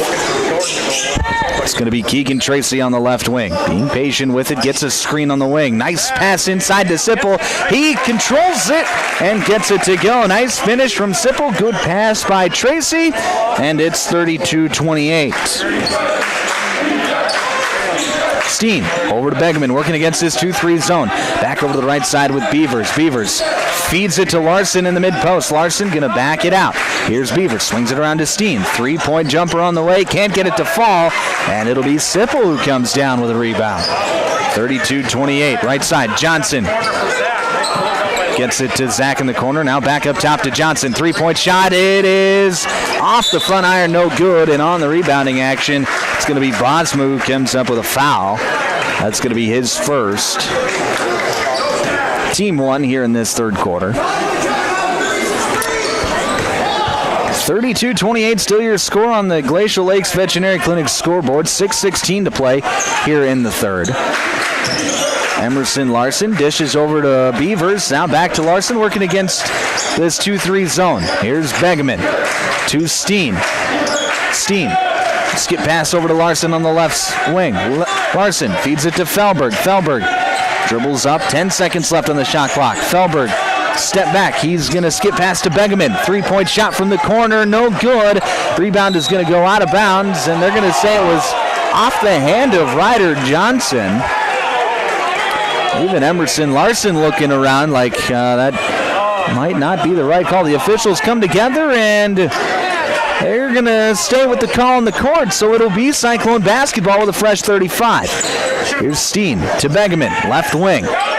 Begeman going to dribble up, now pass off to Steen. Still working against his 2-3 zone. Cyclones trying to figure it out, just being patient with it right now.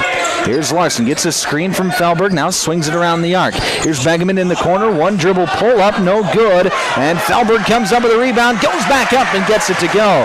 The ball went right through the hands of Gage Sipple, and Sully Felberg was right there to clean things up. It's 34-28. Cyclones lead. 5:17 left to play here in the third. Johnson comes off a high ball screen. His pass going to be deflected out of bounds. It'll stay with the Groton area, and Groton area was actually going back on defense. Everybody, all 5 players for Groton area were going back on defense like they didn't know they had the basketball.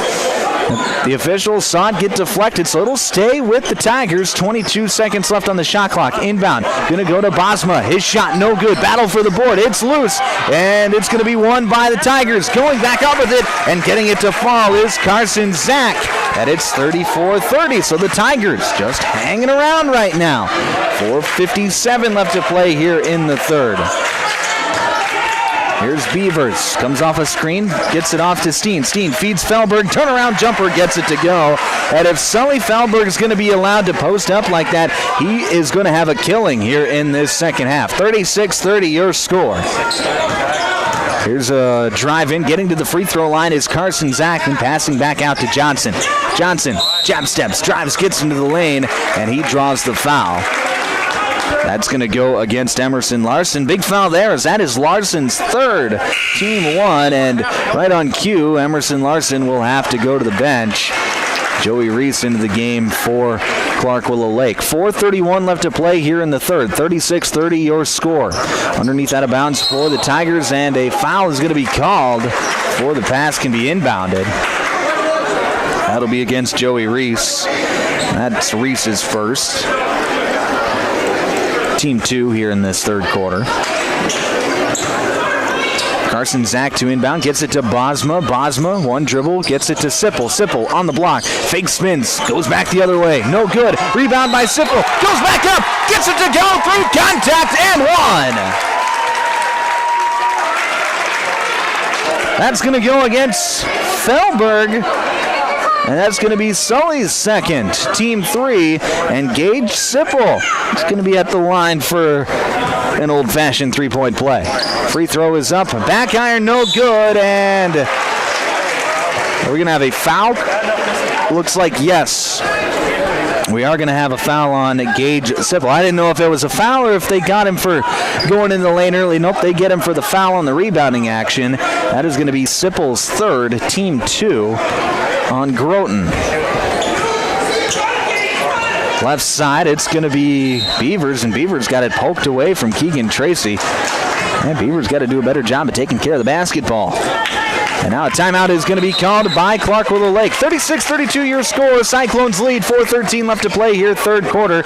This is an active heating timeout. You're listening to South Dakota High School basketball on Power 106.3. Hey fans, you're surrounded by future leaders, future business owners, and future hometown heroes, both on the field and in the bleachers. That's why Evolution Power Sports and Marine is proud to stand behind our student athletes and the families who cheer them on. Because for us, it's not just about horsepower and machines, it's about building community, supporting tradition, and celebrating the next generation. So let's hear it one more time for the athletes. Visit evolutionpowersports.com, and whatever you do, Glacial Lakes Veterinary Clinic is proud to cheer on all of our area high school athletes. We know the dedication, teamwork, and heart it takes to compete. Just like caring for our four-legged friends, it's all about commitment and compassion. Win or lose, show respect for your teammates, opponents, coaches, and fans. Play hard, play fair, and make your community proud. From the first whistle to the final buzzer, Glacial Lakes Veterinary Clinic is rooting for you all season long.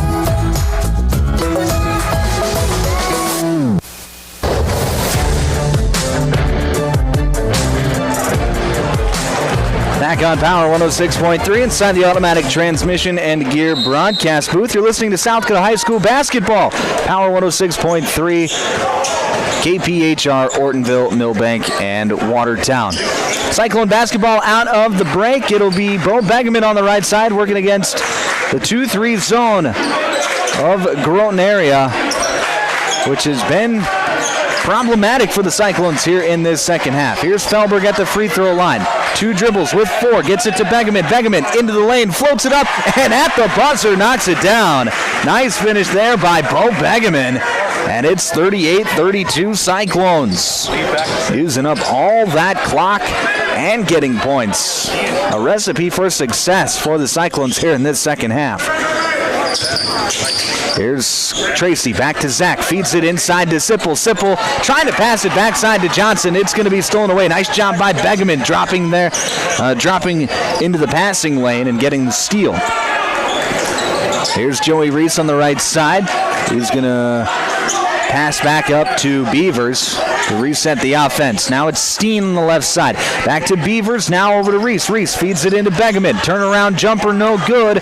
And the rebound is going to be fought for, and it's going to go out of bounds off the hand of Carson Zach. So it'll stay with the Cyclones. They'll have just 11 seconds left on the shot clock. 38-32 your score. Under 3 to play here in the third. 8 seconds left on the shot clock. Here is Beavers. Gets it over to Reese with 4. And we're going to have a traveling violation called. That'll go against Chris Beavers.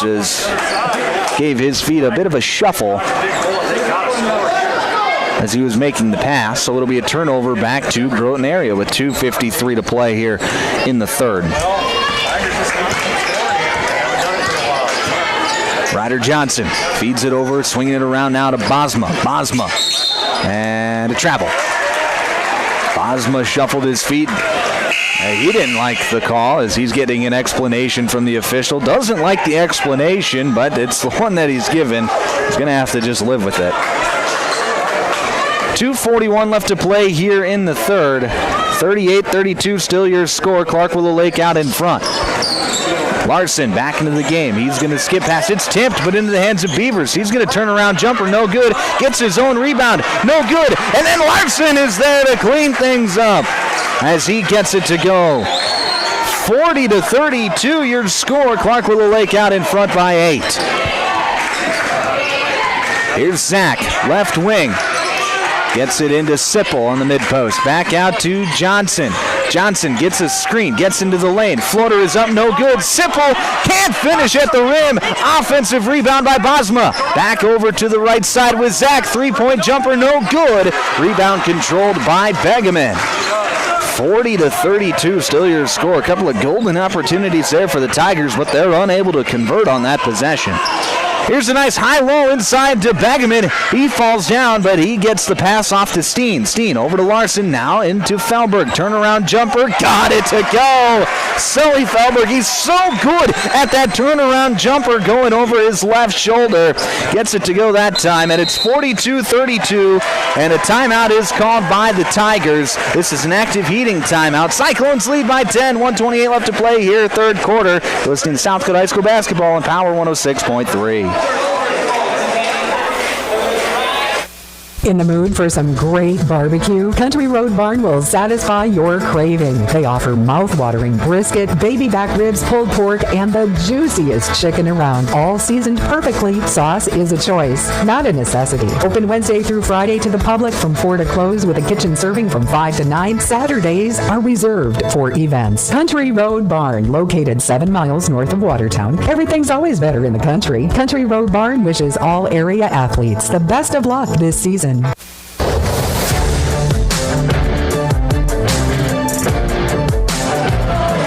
Back on Power 106.3. Largest lead of the night for Clark Willow Lake as they are up 42-32 over Groton.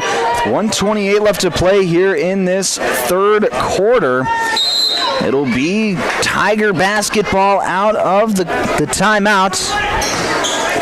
And it'll be Carson Zach to set things up. Gets it to Johnson on the left elbow. Back out to the right wing with Zach. Zach drives, floats it up, left it just a bit short. Rebound controlled by Felberg.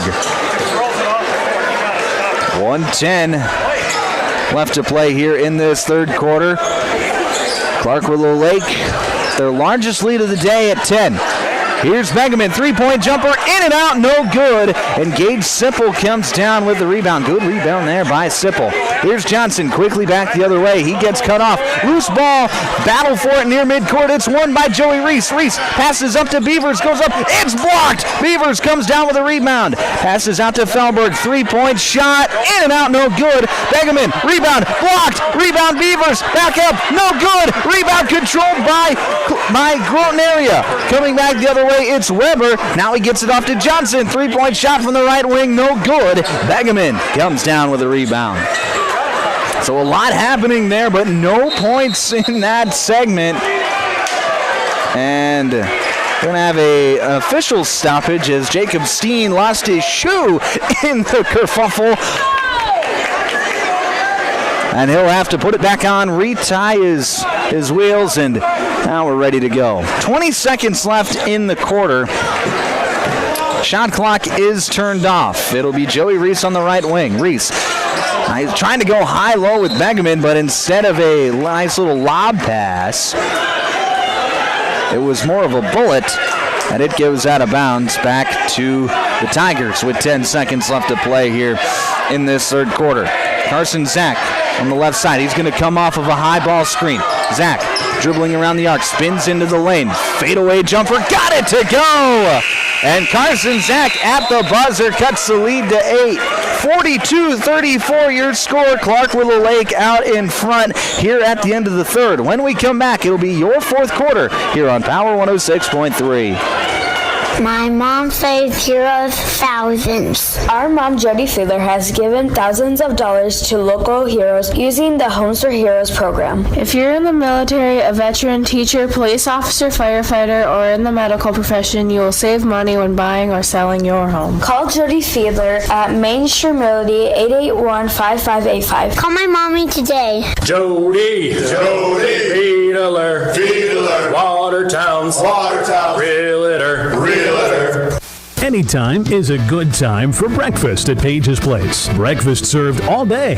Enjoy a full menu, evening specials, Page's homemade breads, desserts, sauces, dips, and soups. Treat the whole family with dine-in, carry-out, curbside, and DoorDash options. You'll receive the best service in town at Page's Place. Page and his staff proudly support youth sports and wish all area athletes a successful season. Visit Page's Place Cafe and Grill across from McKinley Park in Watertown or follow on Facebook.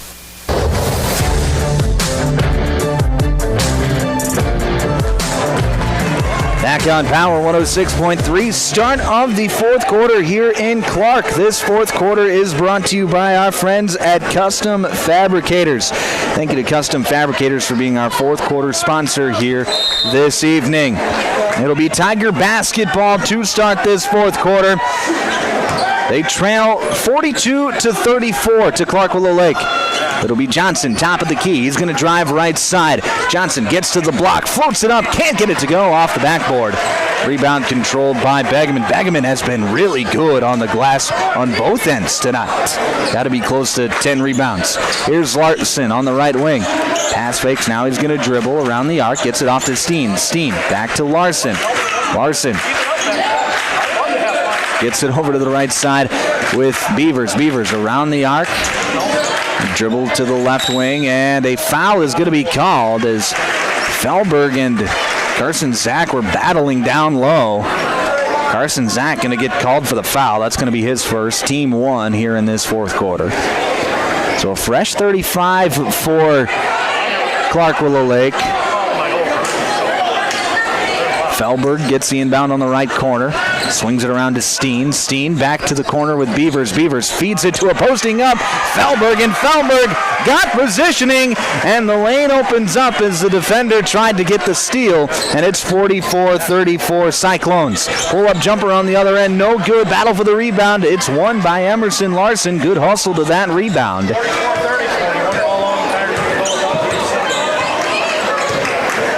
The Cyclones look to maybe just choose some more clock as Felberg was posting up. Pass was a little too strong. It's going to be a steal back the other way. And as Weber was trying to make a pass, He took a little extra hop step, and that's going to be a turnover back to Clark Willow Lake. Cyclones lead 44-34, 6:41 left to play here in the fourth.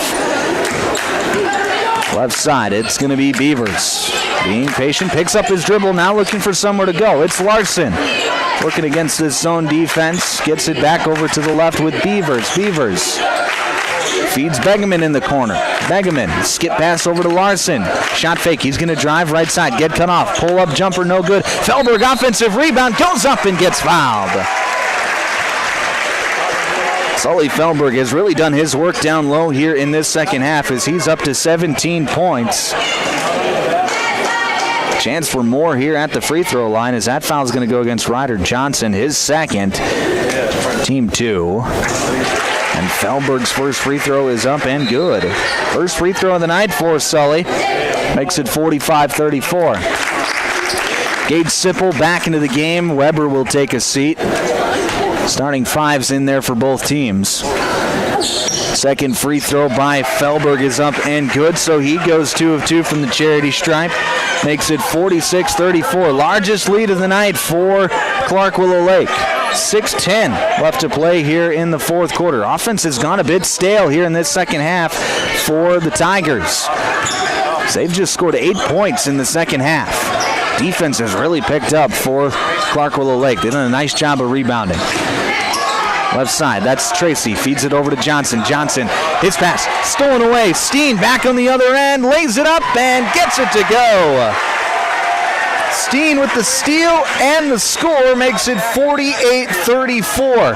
Here's Bosma into the lane. It's Sipple and blocking foul. It was a bit of a 50-50 call, but they say that Chris Beavers was just a hair late. And that is going to be a blocking foul on Beavers, his first, team 1 here in this fourth quarter. And now we're going to have a timeout called by Groton area. This is an active heating timeout. 48-34 your score, 5:36 left to play here, fourth quarter. You're listening to South Dakota High School basketball on Power 106.3. If you're looking for the best steaks or brats for your grill, the best bacon you can imagine for breakfast, the best snack sticks or jerky, and the best custom beef, pork, or wild game processing, then you need to check out Jorgensen Meats. Once you've tried their fine products, you'll know why their business has been in operation and expanding since 1989. Jorgensen Meat Processing and the Purple Cow in Waubay wishes all high school athletes best of luck in tonight's game. AGI Westfield has been making augers since 1951 and has become a leader in the industry, continuing to create innovative products with the help and feedback of farmers. AGI's Westfield has one goal in mind: to make the best augers available. From the parts to the finished product, countless hours of research and development are put into creating an auger you can rely on. AGI Westfield is focused on making your job easier. Contact Westside Implement in Clark, South Dakota for more information today.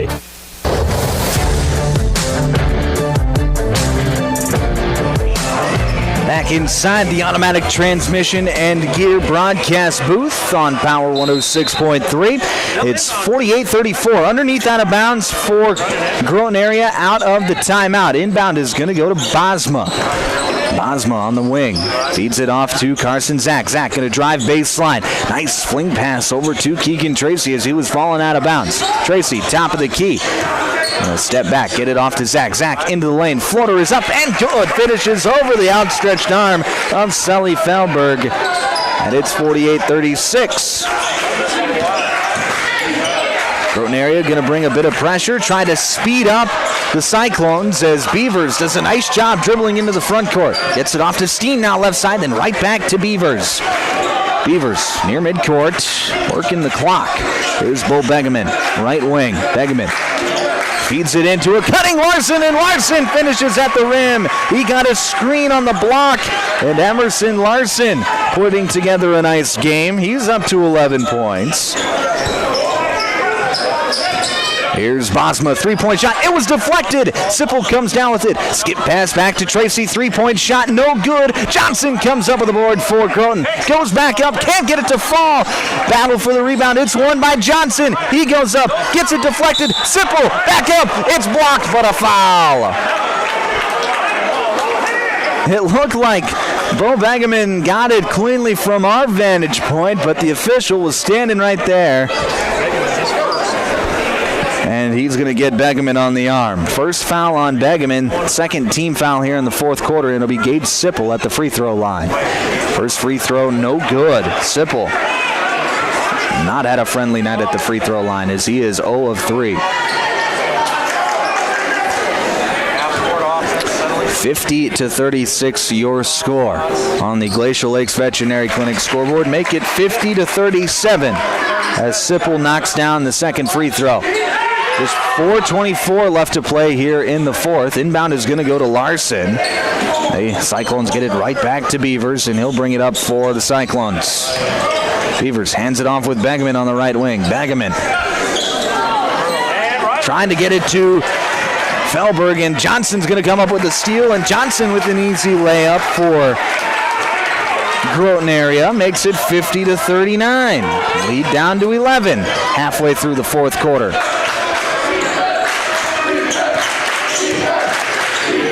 Here's Begeman on the left wing. Gets it off to Felberg. In the right corner, Felberg back up top to Steen. Steen jab steps. He's going to drive. Get to the block. Spin. Gets it to a cutting Larson. He goes up and he gets fouled. Really nice cut by Emerson. Larson saw the lane was wide open, and he decides to fill space, and he's going to draw the foul on Gage Sipple, and that is going to be Sipple's fourth personal foul. Third team foul in the fourth quarter. Yeah, don't stop in a step. Can't do that. Here's Emerson Larson. First free throw is up and good. 51-39 your score as Sipple will check out. It'll be Easton Weber back in. Second free throw, no good from Larson. He goes 1 of 2. And it'll be Groton area back on the other end. We'll see what they can do. Here's Johnson, drives into the lane. Loses handle of it, but regains control just enough to pass out to Zach. Zach drives baseline, kicks out to Tracy. 3-point shot, no good. Offensive rebound, Keegan Tracy. Back out to Carson Zach. Zach drives in, scoops layup, no good. Rebound by Felberg. And Felberg going to get it across half court to Larson. Larson back to Felberg. Felberg going to dribble, kick out to Larson, and Clark Willow Lake, they're worried more about killing time with this 12-point lead, as they should be. Here's Beavers, hands it off, or fakes the handoff rather. Instead, feeds it to Felberg in the mid-post. He's double-teamed. Felberg back out to Beavers. 10 seconds left on the shot clock. He's going to drive. Layup up with the left hand. He gets it to go. Nice finish there by Chris Beavers. And it's 53-39. Groton area quickly back the other way. Here's a turnaround jumper. It looked like it was deflected by Beavers. And Felberg comes up with a rebound. Beavers across half court. Passes back to Felberg. Felberg over to Larson. Larson feeding Begeman in the post, and a foul's going to be called as Carson Zach gave him a little bit of a shove. That's going to be Carson Zach's second personal. Fourth team foul here in the fourth quarter. Timeout called by Clark Willow Lake. This is an active heating timeout. Cyclones lead 53-39, 2:26 left to play here, fourth quarter. You're listening to South Dakota High School basketball on Power 106.3.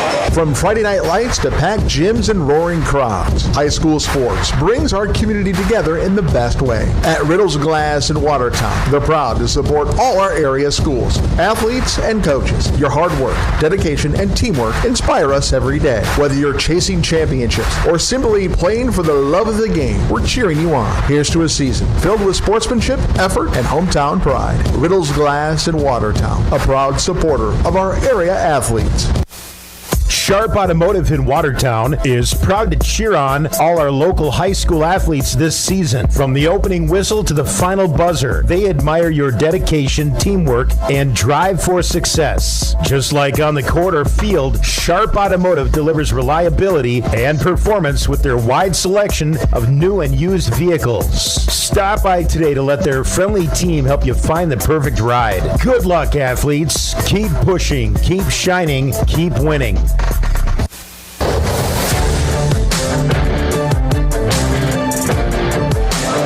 Back out Power 106.3 out of the active heating timeout. It'll be Cyclone basketball leading 53-39 over Groton area. Underneath out of bounds, right side of the hoop. Inbound is going to go to Felberg. Felberg hands it off with Beavers in the corner, and Beavers just going to dribble around the arc. 2:20 left to play here in the fourth quarter. Here's Steen. Steen hands it off with Beavers. Beavers trying to just kill some time. Beavers in a dribble, being guarded closely by Carson Zach. Hands it off with Larson. Larson over to the right wing with Felberg. 12 seconds left on the shot clock. Here's Beavers now. He gets a screen from Felberg. Felberg slips a screen, gets the pass. Back out to Steen. Three-point jumper. Oh, yeah! Jacob Steen knocks it down. His first triple of the night makes it 56-39 Cyclones. Here's Johnson. Three-point jumper back on the other end. No good. Rebound controlled by Beavers. Just 97 seconds left in this fourth quarter. And as Beavers is trying to get it across half court, he gives a bit of a chicken wing. Official right there to see it. That's going to be an offensive foul on Chris Beavers. His second, team three. 56-39 your score. Just 90 seconds left to play here in this one. Here's a nice give and go, trying to get it to the backdoor cut of Keegan Tracy. He's unable to hang on. It's going to go out of bounds. It'll be Cyclone basketball. 1:22 left to play here in this fourth quarter, and a timeout's going to be called by Groton area. This timeout's brought to you by Active Heating. 56-39 your score. 1:22 left to play here on Power 106.3. Here's where the good ideas come from. Street Graphics, Main Street, Millbank, working with local schools to provide ideas and solutions for fundraising. They can customize a design just for you. T-shirts, trophies, banners, buttons, contract printing, they do it all. They work in quantities from 1 to 5,000. Printing and promotions, they print on anything but paper. See them at streetgraphics.com. That's graphics with an EX. Main Street, Millbank, South Dakota, streetgraphics.com.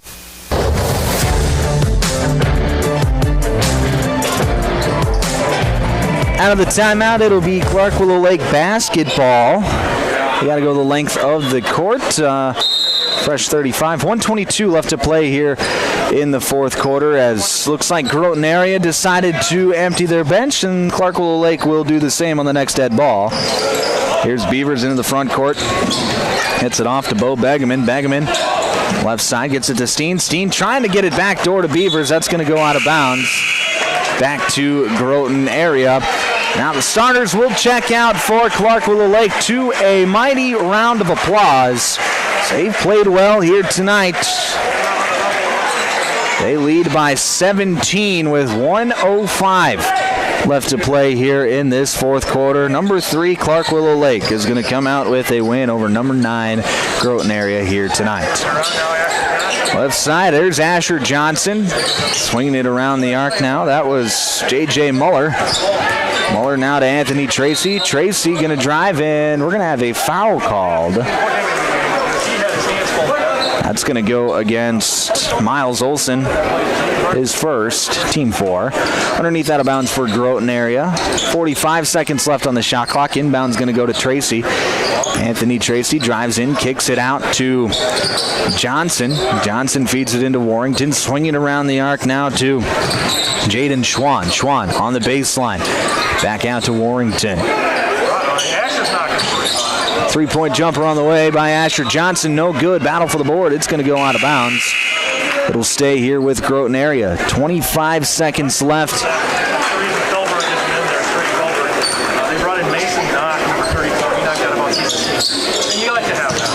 Inbounds is going to go to Jaden Schwann. Schwann feeds the post down low. We're going to have a foul called, and looks like J.J. Muller is going to get some free throws. So that foul is going to go against Mason Knock, his first, team 5. So it'll be J.J. Muller at the line to shoot 2, the 6'1" sophomore forward. Muller's first free throw is up, no good. 56-39 your score, 22.5 seconds to play here in the fourth quarter. Second free throw from Muller. Back iron, no good. Rebound controlled by Clark Willow Lake. Oh, bringing it up the court, it'll be Max Bratlin. Bratlin dishing it over to the left side with Mason Knock. Knock hands it off with Will Hovde. His pass over to the right side. 7 seconds left. 5, and Clark Willow Lake will just dribble out the clock, and this game is final. 56-39, your final score. Clark Willow Lake gets the top 10 win here tonight. It was an impressive win. They got down early, but were able to come back and really control the entire game that second half. 56-39, your score here at the end of this one. When we come back, it'll be the Pages Place postgame show where we will name the Sharp Automotive player of the game. That's coming up next here on Power 106.3. At Automatic Transmission and Gear, they keep your vehicle's playbook running smoothly. Just like a star quarterback who knows how to shift gears under pressure, their expert team ensures your transmission and driveline perform at peak efficiency. Whether it's a quick fix or a full rebuild, they'll have you back on the road, executing every drive flawlessly with precision and power behind every move. They're your go-to team for keeping your vehicle in the game. Drive strong with Automatic Transmission and Gear. If you're experiencing shoulder pain, knee pain, lower back pain, or extremity injuries, it might be a good idea to consider reaching out to Body in Balance Chiropractic and Wellness and talk with Dr. Allison Dargutz about some services, which include kinesiology taping and cold laser therapy. It's also convenient that Body in Balance Chiropractic and Wellness offers Saturday hours. That can be helpful for people with busy schedules. If you're interested in their services, contact them at 878-BODY. Body and Balance Chiropractic Wellness in Watertown.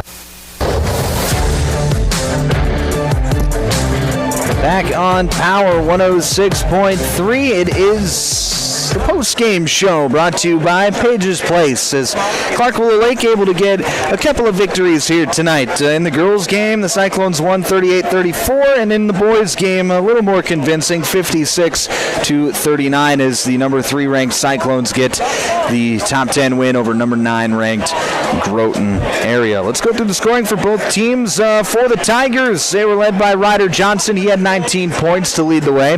Carson Zach, he had 12, and then Gage Sipple with 5, and Keegan Tracy with 3 to round things out for Groton area. As for Clark Willow Lake, a little more balanced attack. 3 players in double figures for the Cyclones tonight, led by Sully Felberg. He had 19 points here this evening to tie the team lead tonight for Felberg. And Chris Beavers and Emerson Larson each with 12 apiece, and then Jacob Steen with 9, Bo Begeman with 4 to round things out for the Cyclones. It was a really good game for Clark Willow Lake here tonight, as they really kind of flexed their muscles in the second half. They were up 30-26 at the break, 4-point game. Anybody's ball game, right? Well, Clark Willow Lake holds Groton area to just 13 points in the entire second half, while the Cyclones double them up. They scored 26 in the second half. So it was a dominant effort in the second half for the Cyclones. Seemed like every time Clark Willow Lake, every time Groton area would start to go on a little bit of a run, the Cyclones would answer, and then in that midway portion between about halfway through the third quarter to the halfway point in the fourth quarter, it was just all Cyclones. The question at halftime was who was going to go on the run. Well, the answer was Clark Willow Lake tonight. They were able to just stifle Groton area defensively, and Sully Felberg was able to flex his muscles. The Tigers went to that 2-3 zone in the second half, and that meant Felberg was able to post up a bit more down low. He got the ball on the block, and he's got that nice little turnaround jump shot, and he got it to go a lot in that second half. He was fantastic, scoring 10 of his 19 points in the second half.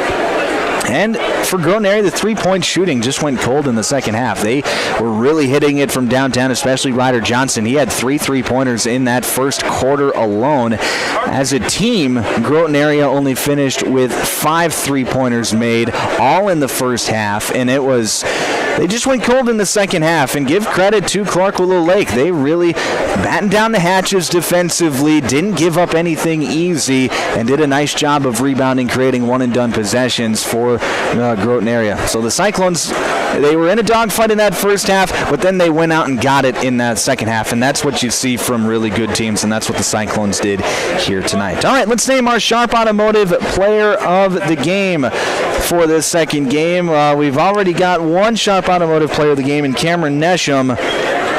For the second game, it's got to go to Sully Felberg, right? He was fantastic. 19 points, 10 of which coming in the second half. Was able to shoot it from downtown, knock down one three-pointer, had 14 points from the two-point range. Only 2 free throws made tonight for Sully Felberg, so he was just doing it from the field, being efficient and really dominating tonight. Sully Felberg is your Sharp Automotive Player of the Game.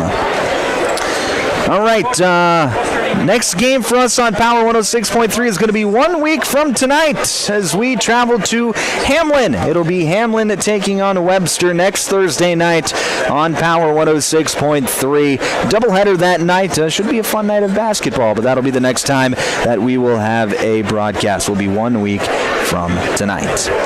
All right, want to take this time to thank a few sponsors. Let me get my sponsor sheet out. I want to thank Active Heating, Body and Balance Chiropractic and Wellness, Brian's Glass, Cornwell Drug, Country Road Barn, Street Graphics, Dave Haler Automotive. Want to thank Glacial Lakes Veterinary Clinic, Evolution Power Sports, Page's Place, Cafe and Grill, Riddle's Glass, Sioux Valley Co-op, Jorgensen Meat Processing, and the Purple Cow, Westside Implement, Automatic Transmission and Gear, Mainstream Realty, Sharp Automotive, Custom Fabricators, and AgTegra. Thank you for being sponsors of this evening's basketball game. But that is going to do it for us from Clark. For everyone at Power 106.3, I'm Micah Warrington. Have a great rest of your night, and I'll talk to you later.